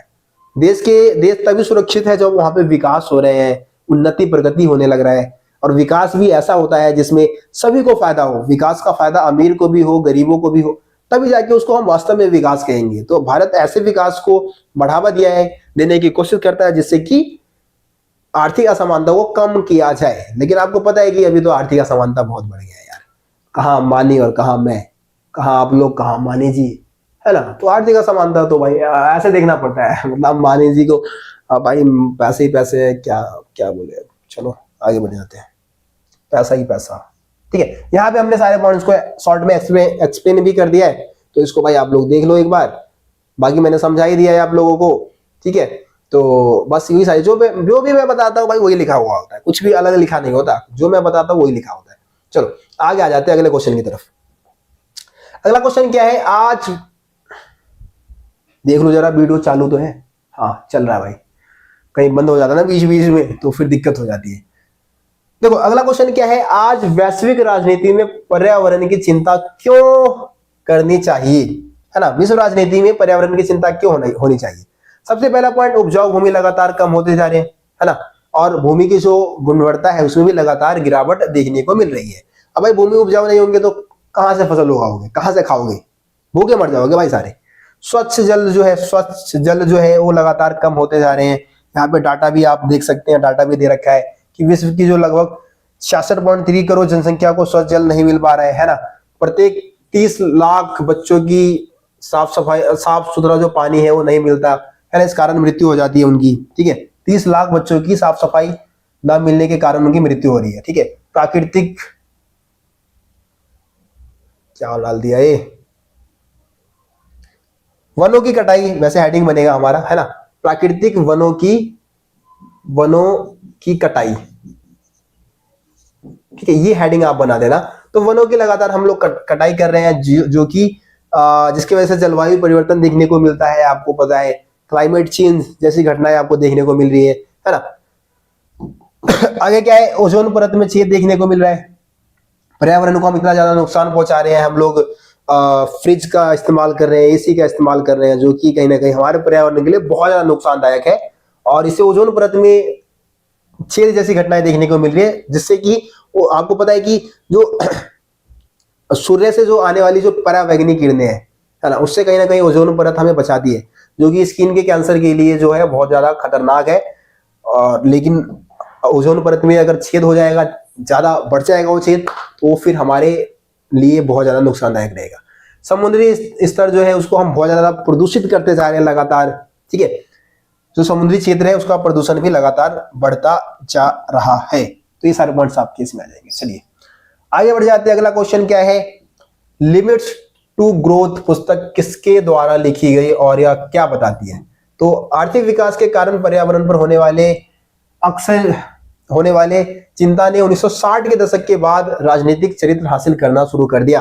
मतलब 1960 के बाद जो दुनिया के लीडर्स थे उन्होंने पर्यावरण के ऊपर भी ध्यान देना शुरू कर दिया, और वैश्विक मामले से सरोकार रखने वाले एक समूह है जिसका नाम क्या है, क्लब ऑफ रोम, है ना।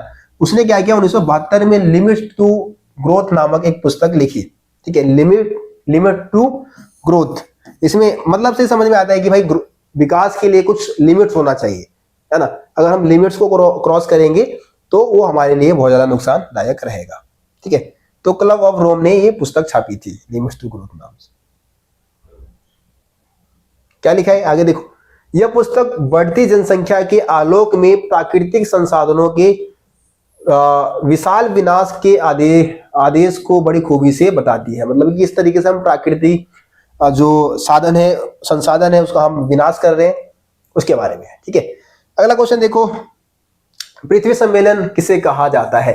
तो आप सभी को पता है कि 1992 में क्या होता है, संयुक्त राष्ट्र संघ का पर्यावरण और विकास के मुद्दे पर केंद्रित एक सम्मेलन ब्राजील के रियो डी जेनेरियो में बुलाया जाता है। रियो डी जेनेरियो जो शहर है वहां बुलाया जाता है, 1992 में बुलाया गया है ना। और इसी सम्मेलन को हमने क्या बोला, पृथ्वी सम्मेलन बोला। इस सम्मेलन में 170 देश, हजारों स्वयंसेवी संगठन और अनेक बहुराष्ट्रीय निगमों ने पार्टिसिपेट किया था।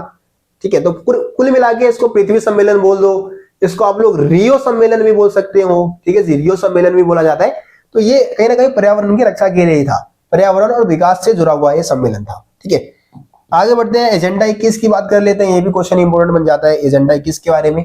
एजेंडा 21 किससे संबंधित है? तो देखो, जब पृथ्वी सम्मेलन हुआ 1992 में, तो वहां पे विकास के कुछ नए तौर तरीके सुझाए गए और 21वीं सदी के लिए विकास के कुछ नए तौर तरीके सुझाए गए, जिसको हम कहीं ना कहीं एजेंडा 21 के तौर पे ही देखते हैं। ठीक है, तो रियो सम्मेलन में जलवायु परिवर्तन, जैव विविधता और वाणिज्य के संबंध में कुछ नियमाचार निश्चित किए गए। इसे एजेंडा 21 के रूप में विकास के कुछ तौर तरीके भी सुझाए गए, है ना। एजेंडा 21 के तौर पे विकास के कुछ नए तौर तरीके सुझाए गए। इसमें एजेंडा 21 के अंतर्गत सम्मेलन में इस बात पर सहमति बनी कि आर्थिक विकास का तरीका ऐसा होना चाहिए जिससे पर्यावरण को नुकसान न पहुंचे। इसी को हम टिकाऊ विकास कह देते हैं। ठीक है, तो विकास ऐसा हो जो कि पर्यावरण को बिना नुकसान पहुंचाए हो, इसी को हम टिकाऊ विकास कह देते हैं। कुछ आलोचकों का कहना है कि एजेंडा 21 का सुझाव पर्यावरण संरक्षण को सुनिश्चित करने के बजाय आर्थिक वृद्धि की ओर था। कुछ आलोचकों ने, मतलब कुछ लोगों ने एजेंडा 21 की आलोचना की और कह दिया कि पर्यावरण के लिए नहीं था ये तो आर्थिक विकास के लिए था। समझ गए? बस इतना काफी है। चलो आगे बढ़ते हैं। विश्व की साझी संपदा से क्या समझते हैं भाई? विश्व की साझी संपदा क्या है? तो साझी संपदा का मतलब होता है जो सबकी हो, जिसमें सबका हक हो। ठीक है, तो जैसे कि आप बात कर लो वैश्विक संपदा की, या हम साझी संपदा की बात करें तो आप ले सकते हो अंतरिक्ष है ना, जो बाहरी अंतरिक्ष है, समुद्री स्तर है या अंटार्कटिका है। तो ये सब साझी संपदा के एग्जाम्पल है। साझी संपदा के बारे में यहाँ आपको बता रखा है। बस इतना ही है, कुछ और खास जानकारी नहीं दे रखा। अगला क्वेश्चन क्या है, क्योटो प्रोटोकॉल से आप क्या समझते हैं? क्योटो प्रोटोकॉल क्या था? ठीक है, तो क्योटो प्रोटोकॉल की हम बात कर लेते हैं। तो क्योटो प्रोटोकॉल क्या है? एक अंतरराष्ट्रीय समझौता था, समझौता है कह सकते हो, जो कि हुआ था 1997 थिंक, यस 1997 में हुआ था जापान में एक शहर है क्योटो। ठीक है, तो क्योटो नामक शहर में हुआ था ये प्रोटोकॉल, जो कहीं ना कहीं औद्योगिक देशों के लिए ग्रीन हाउस गैस के उत्सर्जन को कम करने के लक्ष्य को निर्धारित करता है। यह प्रोटोकॉल किस लिए हुआ था?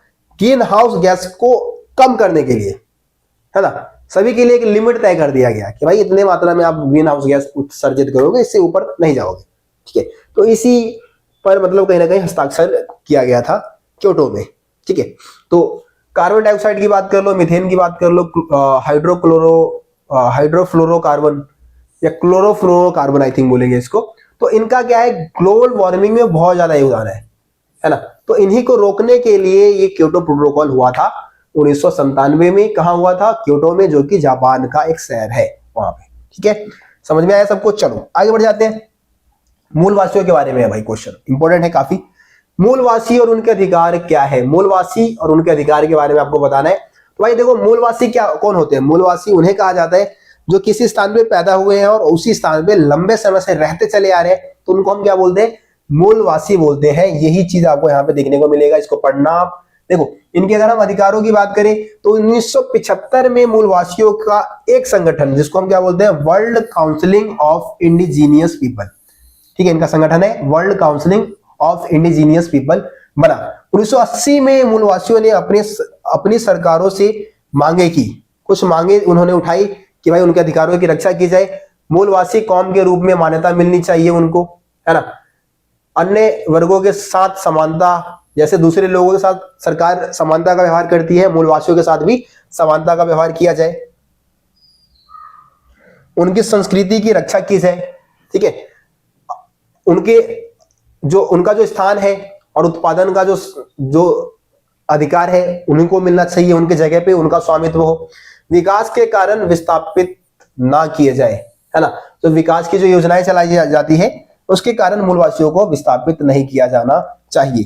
भारत में मूलवासियों के लिए अनुसूचित जाति और अनुसूचित जनजाति, जाति नहीं अनुसूचित जनजाति और या फिर आदिवासी शब्द का इस्तेमाल किया जाता है। ठीक है, तो ये सारे पॉइंट आप बताएंगे। आगे आ जाते हैं अगले क्वेश्चन की तरफ। अगला क्वेश्चन क्या है, वैश्वीकरण में प्रौद्योगिकी का क्या योगदान है। प्रौद्योगिकी यानी कि टेक्नोलॉजी की हम बात कर रहे हैं। तो आपको पता है कि वैश्वीकरण का मतलब क्या है, दुनिया के देशों का आपस में जुड़ाव, मिलाव, है ना। अब वैश्वीकरण क्या बिना टेक्नोलॉजी के हो सकता है? नहीं हो सकता। तो टेक्नोलॉजी में जो प्रौद्योगिकी में जो उन्नति प्रगति हुई है ना, उसकी वजह से ही वैश्वीकरण की प्रक्रिया संभव हो पाई है। जैसे कि नवीन आविष्कार हुए, माइक्रोचिप, माइक्रोफोन, इंटरनेट, टेलीफोन, हवाई जहाज, है ना। ये सारी चीजों ने बहुत योगदान दिया है वैश्वीकरण में। और नवीन आविष्कारों ने संसार में क्रांति ला दी। संचार प्रणाली होगा, वैसे संचार मतलब सूचना प्रणाली, ठीक है। संसार नहीं होगा, संचार होगा। संचार, ठीक है जी। संचार प्रणाली में क्रांति ला दी, यानी कि सूचनाओं का आदान प्रदान एक देश से दूसरे देशों में तेजी से होने लग गया। कंप्यूटर जैसे आविष्कार ने वैश्वीकरण को बढ़ावा दिया है और एक महत्वपूर्ण भूमिका निभाया, है ना। आज घर बैठे खाद्य सामग्री मंगवा सकते हैं आप लोग, है ना। तो और ये किस वजह से हो पाया है? वैश्वीकरण की वजह से हो पाया है, ठीक है। तो ये वैश्वीकरण के बारे में आप बताओगे कि वैश्वीकरण में सबसे ज्यादा योगदान किसका है? प्रौद्योगिकी का है। चलो अगले क्वेश्चन की तरफ चलते हैं। अगला क्वेश्चन है, कल्याणकारी राज्य की जगह न्यूनतम हस्तक्षेपकारी राज्य ने ले ली है, कैसे? ठीक है, तो आप सभी को पता है कि वैश्वीकरण के राजनीतिक प्रभाव के कारण, है ना, वैश्वीकरण के राजनीतिक प्रभाव के कारण क्या हुआ है कि जो कल्याणकारी राज्य है उसकी धारणा खत्म हो गई है और अब एक न्यूनतम हस्तक्षेपकारी राज्य ने ले लिया है। कहने का मतलब यह है कि अब सरकार जो है लोगों के लिए कल्याणकारी नीतियां नहीं लागू करती है, बल्कि सारी चीजें जो है वो एमएनसी आप समझते हैं? एमएनसी से यानी कि मल्टीनेशनल कंपनी, है ना, जो पूरी दुनिया के देशों में के जो बाजार है उस पर अपना पैर पसार लिया इन्होंने और सारी चीजें पे इनका नियंत्रण हो गया है। कीमत ये निर्धारित करते हैं, बाजार पे इनका कब्जा है। तो सरकार जो है उसका बाजार में कोई नियंत्रण नहीं है, कीमत वो अपने तरीके से घटा बढ़ा नहीं पा रही है। इस वजह से हम कहते हैं कि कल्याणकारी जो नीतियां है सरकार अब नहीं लागू करती। सरकार ने अपने आप को कुछ ही काम तक सीमित कर लिया है, जैसे कि कानून व्यवस्था को लागू करना, लोगों को सुरक्षा प्रोवाइड कराना। पहले जो कल्याणकारी नीतियां लागू करती थी सरकार, ऐसा अब कुछ नहीं कर पा रही है। यहाँ पे आपको कुल मिला के वैश्वीकरण के राजनीतिक प्रभाव में जो नकारात्मक प्रभाव है वो सारे पॉइंट आपको यहाँ पे टेप देने हैं, लिख देने हैं। बस यही पॉइंट आपको यहाँ पे देखने को मिलेगा। सकारात्मक प्रभाव नहीं लिखेंगे, सिर्फ आप इसमें नकारात्मक, क्वेश्चन के अकॉर्डिंग सिर्फ आप नकारात्मक प्रभाव लिखे, बहुत है, ठीक है, इनफ है। चलो वैश्वीकरण के आर्थिक प्रभाव पूछा है, वैश्वीकरण के आर्थिक प्रभाव पूछा है, तो सकारात्मक नकारात्मक दोनों बता देना। अगर ऐसे आता है, जैसे पेपर में आता है कि वैश्वीकरण के राजनीतिक प्रभाव बताइए, तब उसके सकारात्मक नकारात्मक दोनों प्रभाव। वैश्वीकरण के आर्थिक प्रभाव बताइए, तब जाके सकारात्मक नकारात्मक दोनों चीजें आप बताएंगे, ठीक है। तो वहां पे क्वेश्चन पूछा गया था ना, उसके अकॉर्डिंग मैंने बोला कि वहां पे सिर्फ नकारात्मक प्रभाव ही लिखना था, ठीक है। तो वैश्वीकरण के अगर हम आर्थिक प्रभाव में सकारात्मक प्रभाव की बात करें तो देखो भाई, हुआ क्या है कि वैश्वीकरण के कारण वैश्विक व्यापार में वृद्धि हो गई है। अब व्यापार पे जो प्रतिबंध सरकारों ने लगा रखा था उसको हटा लिया, तो आयात में वृद्धि हुई, निर्यात में वृद्धि हुई। अब बहुत सारी चीजों को एक देश से दूसरे देशों में आसानी से भेजा जा सकता था, उसको मंगाया जा सकता था, है ना। तो ये सकारात्मक प्रभाव में आप लिख देना, बहुत है। ये सारे पॉइंट आपको यहाँ पे देखने को मिलेगा, आप इसको पढ़ लेना। नकारात्मक प्रभाव में देखिए क्या है। नकारात्मक प्रभाव में एक तो भाई रोजगार में, अच्छा सकारात्मक प्रभाव भी है। अरे कैसे लिख दिया भाई, रुको रुको रुको, ऊपर क्या था?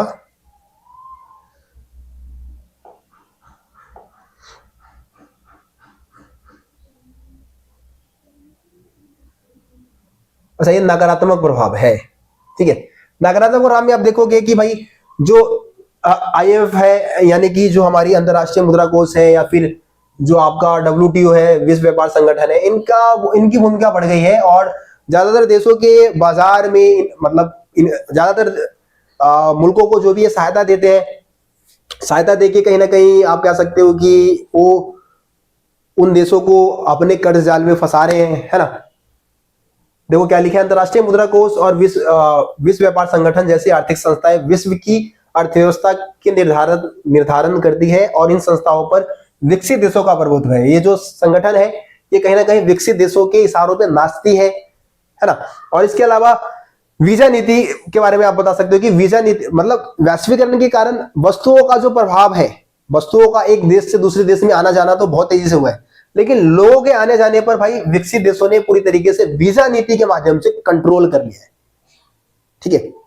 इसके अलावा आर्थिक प्रभाव के नकारात्मक प्रभाव में एक और पॉइंट बता सकते हो कि कुछ लोग तो भाई वैश्वीकरण के कारण अमीर हो गए और बाकी सारे लोग गरीब रह गए, तो असमानता भी बढ़ी है ना। ये पॉइंट आप बता देना, बहुत है, 3 पॉइंट बहुत है। आगे आ जाओ। सकारात्मक प्रभाव मैंने आपको पहले ही बता दिया था कि भाई रोजगार में वृद्धि हो गई, प्रत्येक देश की अर्थव्यवस्था समृद्ध हो गई है ना। विकसित देशों के उद्योगपतियों ने विकासशील देशों में निवेश किया है, इससे लोगों के लिए रोजगार के अवसर खुल गए हैं, नए नए ऑप्शन उनके पास मौजूद है, ठीक है, काम के अवसर बढ़ गए हैं। तो बस ये सारे पॉइंट बताओ। देखो वैश्वीकरण के ये रहने दो यार, ज्यादा आता नहीं है इस क्वेश्चन को, 1-2 क्वेश्चन स्किप कर देते हैं हम लोग, इसको रहने दो, ठीक है। हाँ ये क्वेश्चन भाई इंपॉर्टेंट है, इसको आप अच्छे से करके जाना। वैश्वीकरण के प्रतिरोधक कौन कौन है और उनका क्या कहना है, मतलब कि वैश्वीकरण का जो प्रतिरोध है, जो विरोध है, वो कौन कर रहे हैं और वो क्या तर्क देते हैं, ये आपको बताना है, ठीक है। तो वैश्वीकरण की आलोचना जो है वो कई जगह से हो रहा है, जैसे कि वामपंथी जो है वो भी करते हैं, दक्षिणपंथी वो भी करते हैं। वामपंथियों का कहना क्या है, वामपंथी उस विचारधारा को मानते हैं जिसमें गरीबों की भलाई की बात होती है ना। वामपंथी यानी कि जो गरीबों की भलाई की बात करते हैं। तो इनका कहना क्या है कि जो वैश्वीकरण है उसके माध्यम से क्या हुआ है कि जो धनी लोग हैं वो और धनी हो गए हैं और जो गरीब लोग हैं वो और गरीब हो गए हैं, यानी कि असमानता में वृद्धि हुई है, ठीक है। वामपंथियों का मानना क्या है कि असमानता में वृद्धि हुई है, ये कहते हैं। दक्षिणपंथियों का कहना क्या है, देखो दक्षिणपंथी वैश्वीकरण के दक्षिणपंथी आलोचक कहते हैं कि इसका राजनीतिक, आर्थिक और सांस्कृतिक प्रभावों को लेकर चिंता व्यक्त करते हैं। जो तीनों ही प्रभाव है, चाहे वो राजनीतिक प्रभाव की बात कर लो, आर्थिक प्रभाव की बात कर लो, सांस्कृतिक प्रभाव की बात कर लो, सभी प्रभावों की निंदा करते हैं, ठीक है। वीडियो लगभग 1 घंटे 20 मिनट की हो चुकी है भाई, फोन कहीं बंद ना हो जाए, मैं इसीलिए एक बार सोचा देख लूं। राजनीतिक अर्थों में उन्हें राज्य के कमजोर होने की चिंता है, ठीक है। आर्थिक संदर्भ में संरक्षणवाद का दौर फिर से कायम किया जाए, यानी कि जो देसी कंपनियां हैं, छोटी छोटी कंपनियां हैं, उनको फिर से संरक्षण मिलना चाहिए। सांस्कृतिक संदर्भों में उनकी चिंता है कि परंपरागत संस्कृति की हानि होती जा रही है ना। लोग अपने पुराने विचार और मूल्यों को खोते जा रहे हैं, पश्चिमी संस्कृति को अपना रहे हैं, इस बात की भी चिंता ये दर्शाते हैं। बस खत्म। चलो आगे आ जाते हैं। भाग्य वधु से चिर प्रतीक्षित भेंट से आप क्या समझते हैं। तो आपको पता है कि 14-15 अगस्त की मध्य रात्रि को जो हमारे पंडित जवाहरलाल नेहरू थी, उन्होंने संविधान सभा के एक सत्र को संबोधित करते हुए भाषण दिया था। उस भाषण को हम क्या बोलते हैं, भाग्य वधु से चिर प्रतीक्षित भेंट, यानी कि ट्रस्ट विद डेस्टिनी, ठीक है जी। तो ये था भाग्य वधु से चिर प्रतीक्षित भेंट। इसका मतलब ये होता है कि जो हमें आजादी मिली वो बहुत मेहनत के बाद मिली, और आजादी बिल्कुल एक सुंदर नव कन्या, नव वधु की तरह ही था, है ना। तो उससे मुलाकात हो गई हमारी, बस ऐसा आप इसका मतलब बता सकते हैं। अगला क्वेश्चन 6 मार्क्स के लिए भाई, 4 मार्क्स में भी आ सकता है ये क्वेश्चन, लॉन्ग क्वेश्चन में ही आएगा कि राष्ट्र निर्माण की प्रमुख चुनौतियों का वर्णन कीजिए, है ना। राष्ट्र निर्माण की प्रमुख चुनौतियों की बात करें तो 3 चुनौतियां थी जब भारत आजाद हुआ। तो आजादी के बाद भारत के सामने 3 प्रमुख चुनौतियां थी। एक तो एकता स्थापित करने की थी, क्योंकि भाई भारत जो था वो बहुत ही विशाल का देश था, यहाँ पे अलग अलग संस्कृति, अलग अलग धर्म, अलग अलग विचारधारा को फॉलो करने वाले लोग रहते थे। 565 रजवाड़ों में भारत बटा हुआ था, इनको एक करना बहुत मुश्किल काम था। तो पहली चुनौती तो एकता स्थापित करने की थी। दूसरी चुनौती थी लोकतंत्र कायम करने की। लोकतंत्र कायम करने के लिए क्या करवाने होंगे भैया, क्या चाहिए, सही से लिख देता हूं यार, चुनाव, है ना। चुनाव करवाने के लिए बहुत पैसा चाहिए, तो ये भी बहुत मुश्किल काम था। पहले आम चुनाव को करवाने में बहुत ज्यादा समस्या आई थी, है ना। उसके बाद है समानार्थिक विकास करना, यानी कि समानता पर आधारित विकास करना, है ना, या जिसको हम नियोजित विकास बोल देते हैं। तो तीसरी समस्या थी नियोजित विकास करने की, यानी कि विकास ऐसा हो जिसका फायदा समाज के सभी वर्गों को मिले, अमीरी गरीबी के बीच का जो फासला है वो कम हो। ये भी एक चुनौतीपूर्ण काम था आजादी के समय। चलो अगला क्वेश्चन क्या है, अगला क्वेश्चन है विभाजन की समस्या बताइए। जब भारत का विभाजन हो रहा था तो विभाजन में कौन कौन सी समस्या आई। पहली समस्या क्या थी, देखो ब्रिटिश इंडिया में कोई भी एक इलाका ऐसा नहीं था जहां पे मुस्लिम बहुसंख्यक हो। पहली समस्या क्या थी, विभाजन का आधार किसको लिया गया था कि जिस एरिया में मुस्लिम बहुसंख्यक होंगे वो पाकिस्तान, और जिस एरिया में हिंदू बहुसंख्यक होंगे वो पूरा देश हिंदुस्तान कहलाएगा। लेकिन कोई भी ऐसा एरिया नहीं था जहां पे मुस्लिम बहुसंख्यक थे, बल्कि दो एरिया ऐसे थे जहां पे उनकी संख्या ज्यादा थी। एक था पूर्व में और दूसरा था पश्चिम में। तो तय क्या किया गया, पाकिस्तान को दो भागों में बनाया जाएगा, है ना। तो पहली समस्या यह थी कि कोई भी मुस्लिम बहुसंख्यक एरिया भारत में था ही नहीं। इसके अलावा बहुत सारे मुस्लिम प्रांत जो थे वो पाकिस्तान में शामिल नहीं होना चाहते थे, जैसे कि खान अब्दुल गफार खान जैसे लीडर जो थे, जो कि पश्चिमी सीमांत प्रांत के एक निर्विवादित नेता थे, बहुत ही फेमस लीडर थे, गांधीवादी, जिनको हम सीमांत गांधी के नाम से भी जानते हैं, है ना। तो बहुत सारे मतलब जो प्रांत थे, मुस्लिम प्रांत थे, वो पाकिस्तान में शामिल नहीं होना चाहते थे और ये द्विराष्ट्र सिद्धांत का विरोध भी करते थे। जो मुस्लिम लीग का जो द्विराष्ट्र सिद्धांत था उसके खिलाफ थे। तीसरी समस्या क्या थी, तीसरी समस्या थी कि भाई जो दो एरिया थे आपका पंजाब और बंगाल, इसमें भी क्या था कि विभाजन का आधार बहुसंख्यक को ही माना गया, है ना, बहुसंख्यक को ही माना गया। और क्योंकि यहाँ पे भी इन दोनों प्रांत में भी बहुत सारे हिंदू और गैर मुस्लिम लोग थे, तो यहाँ पे भी ये निश्चित किया गया कि यहाँ पे भी जिन एरियाओं में मुस्लिम ज्यादा होंगे उनको पाकिस्तान बनाया जाएगा, और जिस एरिया में दूसरे धर्म के लोग होंगे वो हिंदुस्तान का ही पार्ट रहेगा। तो यहाँ पे भी बहुत ज्यादा समस्या आई, क्योंकि अब विभाजन का आधार कोई एक एरिया नहीं था, बल्कि उस एरिया में जो छोटे छोटे गांव थे, जिले थे, उनका भी विभाजन करना जरूरी था, है ना। देखो यहाँ पे सारे पॉइंट लिखे हुए हैं, ठीक है, वही बात है जो मैंने बताया लगभग। चलो आगे बढ़ते हैं। चौथी समस्या किसकी थी भाई, चौथी समस्या थी अल्पसंख्यकों की समस्या, है ना। दोनों ही देश में, दोनों ही मुल्कों में अल्पसंख्यक बहुत ज्यादा संख्या में रह गए थे। अब उन अल्पसंख्यकों के साथ क्या होने वाला था, उनको सही से पुनर्स्थापित कैसे किया जाता, ये बहुत ज्यादा गंभीर समस्या थी। जब भारत का विभाजन हो गया तो बहुत सारे लोगों को ये पता नहीं था कि वो किस मुल्क के निवासी है, किस मुल्क में रह रहे हैं, ठीक है। तो ये भी एक समस्या थी। चलो आगे बढ़ जाते हैं। वैसे ज्यादा पूछा नहीं है, कभी क्वेश्चन कम आया है, फिर भी ऐड कर दिया था तो एक बार मैंने सोचा समझा देता हूं। मैं तो स्किप करने वाला था इस क्वेश्चन को वैसे, ठीक है। अब आ गया भाई बहुत ज्यादा इंपॉर्टेंट क्वेश्चन है, इसको तो भाई करके ही जाना, इसको तो करके ही जाना। विभाजन के परिणाम क्या थे, ठीक है, बताइए। तो विभाजन के परिणाम की अगर मैं बात करूं तो महिलाओं की स्थिति की बात कर लो, महिलाओं के साथ दुर्व्यवहार देखने को मिलता है ना। लोगों का विस्थापन होता है, बहुत ज्यादा संख्या में लोग एक जगह से दूसरी जगह पर जाते हैं। हिंसक घटनाएं देखने को मिलती है, जो हिंदू है मुसलमानों को मारना शुरू कर देते हैं, मुस्लिम जो है हिंदुओं को मारना शुरू कर देते हैं। वस्तुओं का बंटवारा होता है, टेबल कुर्सी, टेप राइटर, वाद्य यंत्र, रेलवे कर्मचारियों का बंटवारा होता है ना। इन सब चीजों का बंटवारा देखने को मिलता है। शरणार्थी की समस्या होती है, बहुत सारे लोगों को शरणार्थी के तौर पे शरण लेना पड़ता है, रहना पड़ता है बहुत लंबे समय तक शरणार्थी के तौर पे, है ना। तो ये सारे विभाजन के परिणाम में आप पॉइंट बताओगे, 1 2 3 4 पॉइंट दे रखा है, पांचवा आप यहां से भी एक पॉइंट बना सकते हैं, इस पॉइंट से भी, ठीक है। तो ये विभाजन के परिणाम हो गए। चलो आगे बढ़ जाते हैं। हैदराबाद का विलय कैसे हुआ भारतीय संघ में।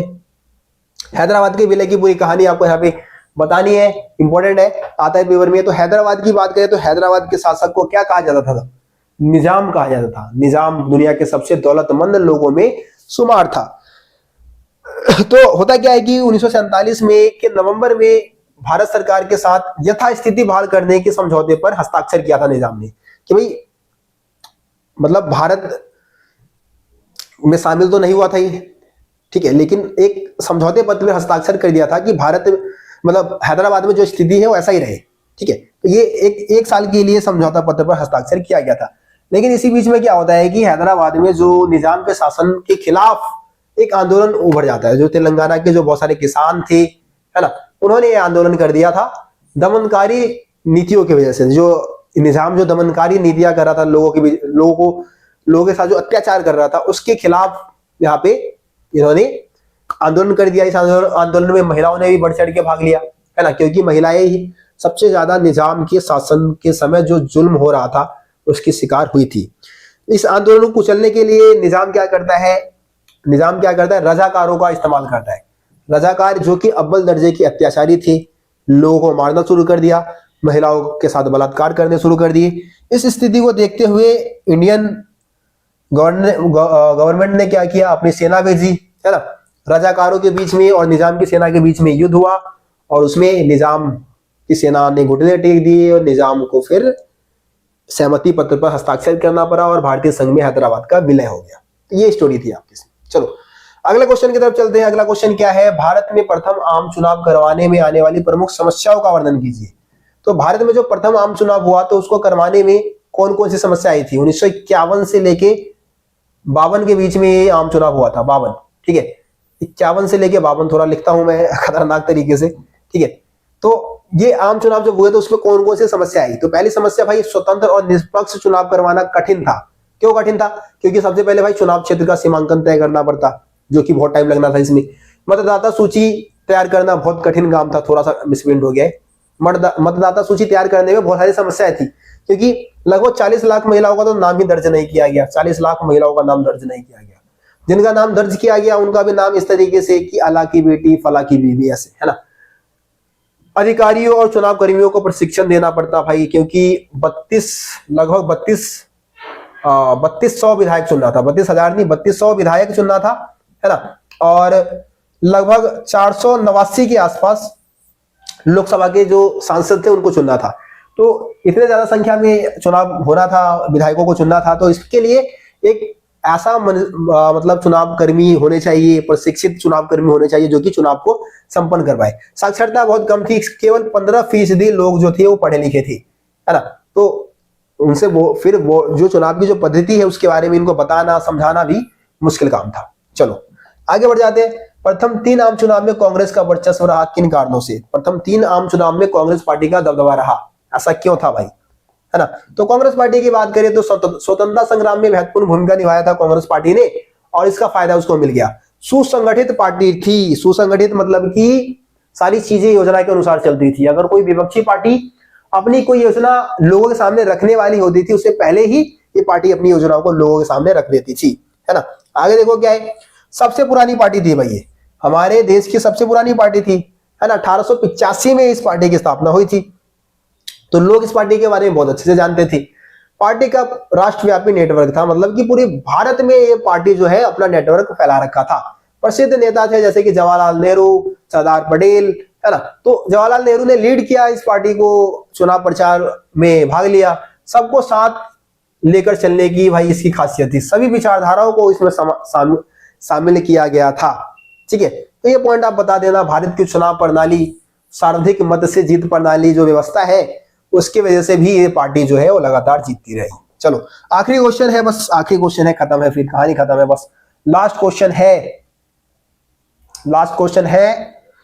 क्वेश्चन क्या है हमारा कि भारत और मैक्सिको दोनों में ही एक खास समय पर एक पार्टी का प्रभुत्व रहा। मैक्सिको में स्थापित एक पार्टी का प्रभुत्व कैसे भारत में एक पार्टी के प्रभुत्व से अलग था, ठीक है। तो मैक्सिको और भारत दोनों में एक पार्टी का प्रभुत्व रहा। जैसे कि मैक्सिको में जो इंस्टीट्यूशनल रिवॉल्यूशन पार्टी, जिसको PRI कहते हैं, वो लगातार कई सालों तक यहाँ पे इसका भी क्या रहा, वर्चस्व रहा, अपना मतलब चुनाव जीते, है ना। बाकी पार्टी बस वहां पे नाम मात्र की थी, ताकि शासक दल को वैधता मिल सके, ठीक है। ये जीतती रही और दूसरी पार्टियां भी थी, लेकिन सिर्फ इस पार्टी को ही हमेशा सरकार में लाया जाता था। चुनाव के नियम शासक दल के अनुरुद्ध तय किए गए थे। मतलब ऐसे चुनाव के नियम बनाए गए थे कि ये जो पार्टी है, PRI पार्टी है, उसी को जीत मिले, है ना। ऐसी व्यवस्था की गई थी। शासक दल ने चुनाव में अक्सर हेर फेर और धांधली की। हेर फेर और धांधली के माध्यम से जो PRI पार्टी है मैक्सिको में, वो सत्ता में आई। लेकिन भारत में ऐसा नहीं था भाई। भारत में कांग्रेस पार्टी जो थी उसको स्वतंत्रता आंदोलन की विरासत हासिल थी, फेमस पार्टी थी, फेमस लीडर्स थे, लोकतांत्रिक माध्यम से हर बार जीत के आई थी ये पार्टी, है ना। कोई धांधली नहीं किया था इसने, बल्कि इतने सालों की मेहनत थी, स्वतंत्रता संग्राम में हिस्सेदारी थी, इसकी वजह से पार्टी जीती थी। लोकतांत्रिक स्थिति में रह के कांग्रेस पार्टी जीती थी। तो ये अंतर है दोनों के बीच में, ठीक है। तो ये कुछ क्वेश्चन थी, इंपॉर्टेंट क्वेश्चन। उम्मीद करता हूं आप लोगों को सारे क्वेश्चन समझ में आ गए होंगे। थोड़ा सा भाई स्टार्टिंग में तो सही चल रहा था, बीच में थोड़ा मैंने तेजी में खींच दिया है पर उम्मीद है कि आप लोगों को चीजें समझ में आ गया होगा और इन क्वेश्चन को करके आप लोग सही में तहलका मचाने वाले हो अपने पॉलिटिकल साइंस के मिड टर्म एग्जाम में। आप लोग सैंपल पेपर की वीडियो चाहते हैं, आप लोग अगर सैंपल पेपर के अलावा कार्टून और मैप की वीडियो चाहते हैं तो उसके लिए ज्यादा से ज्यादा कमेंट करें। जल्दी से जल्दी सैंपल पेपर, कार्टून, मैप, ये सारी वीडियो भी आपको मिल जाएगी, ठीक है। तो मिलते फिर आप सभी से अगले वीडियो में, तब तक के लिए जय हिंद, जय भारत। आप सभी अपना ख्याल रखें, धन्यवाद।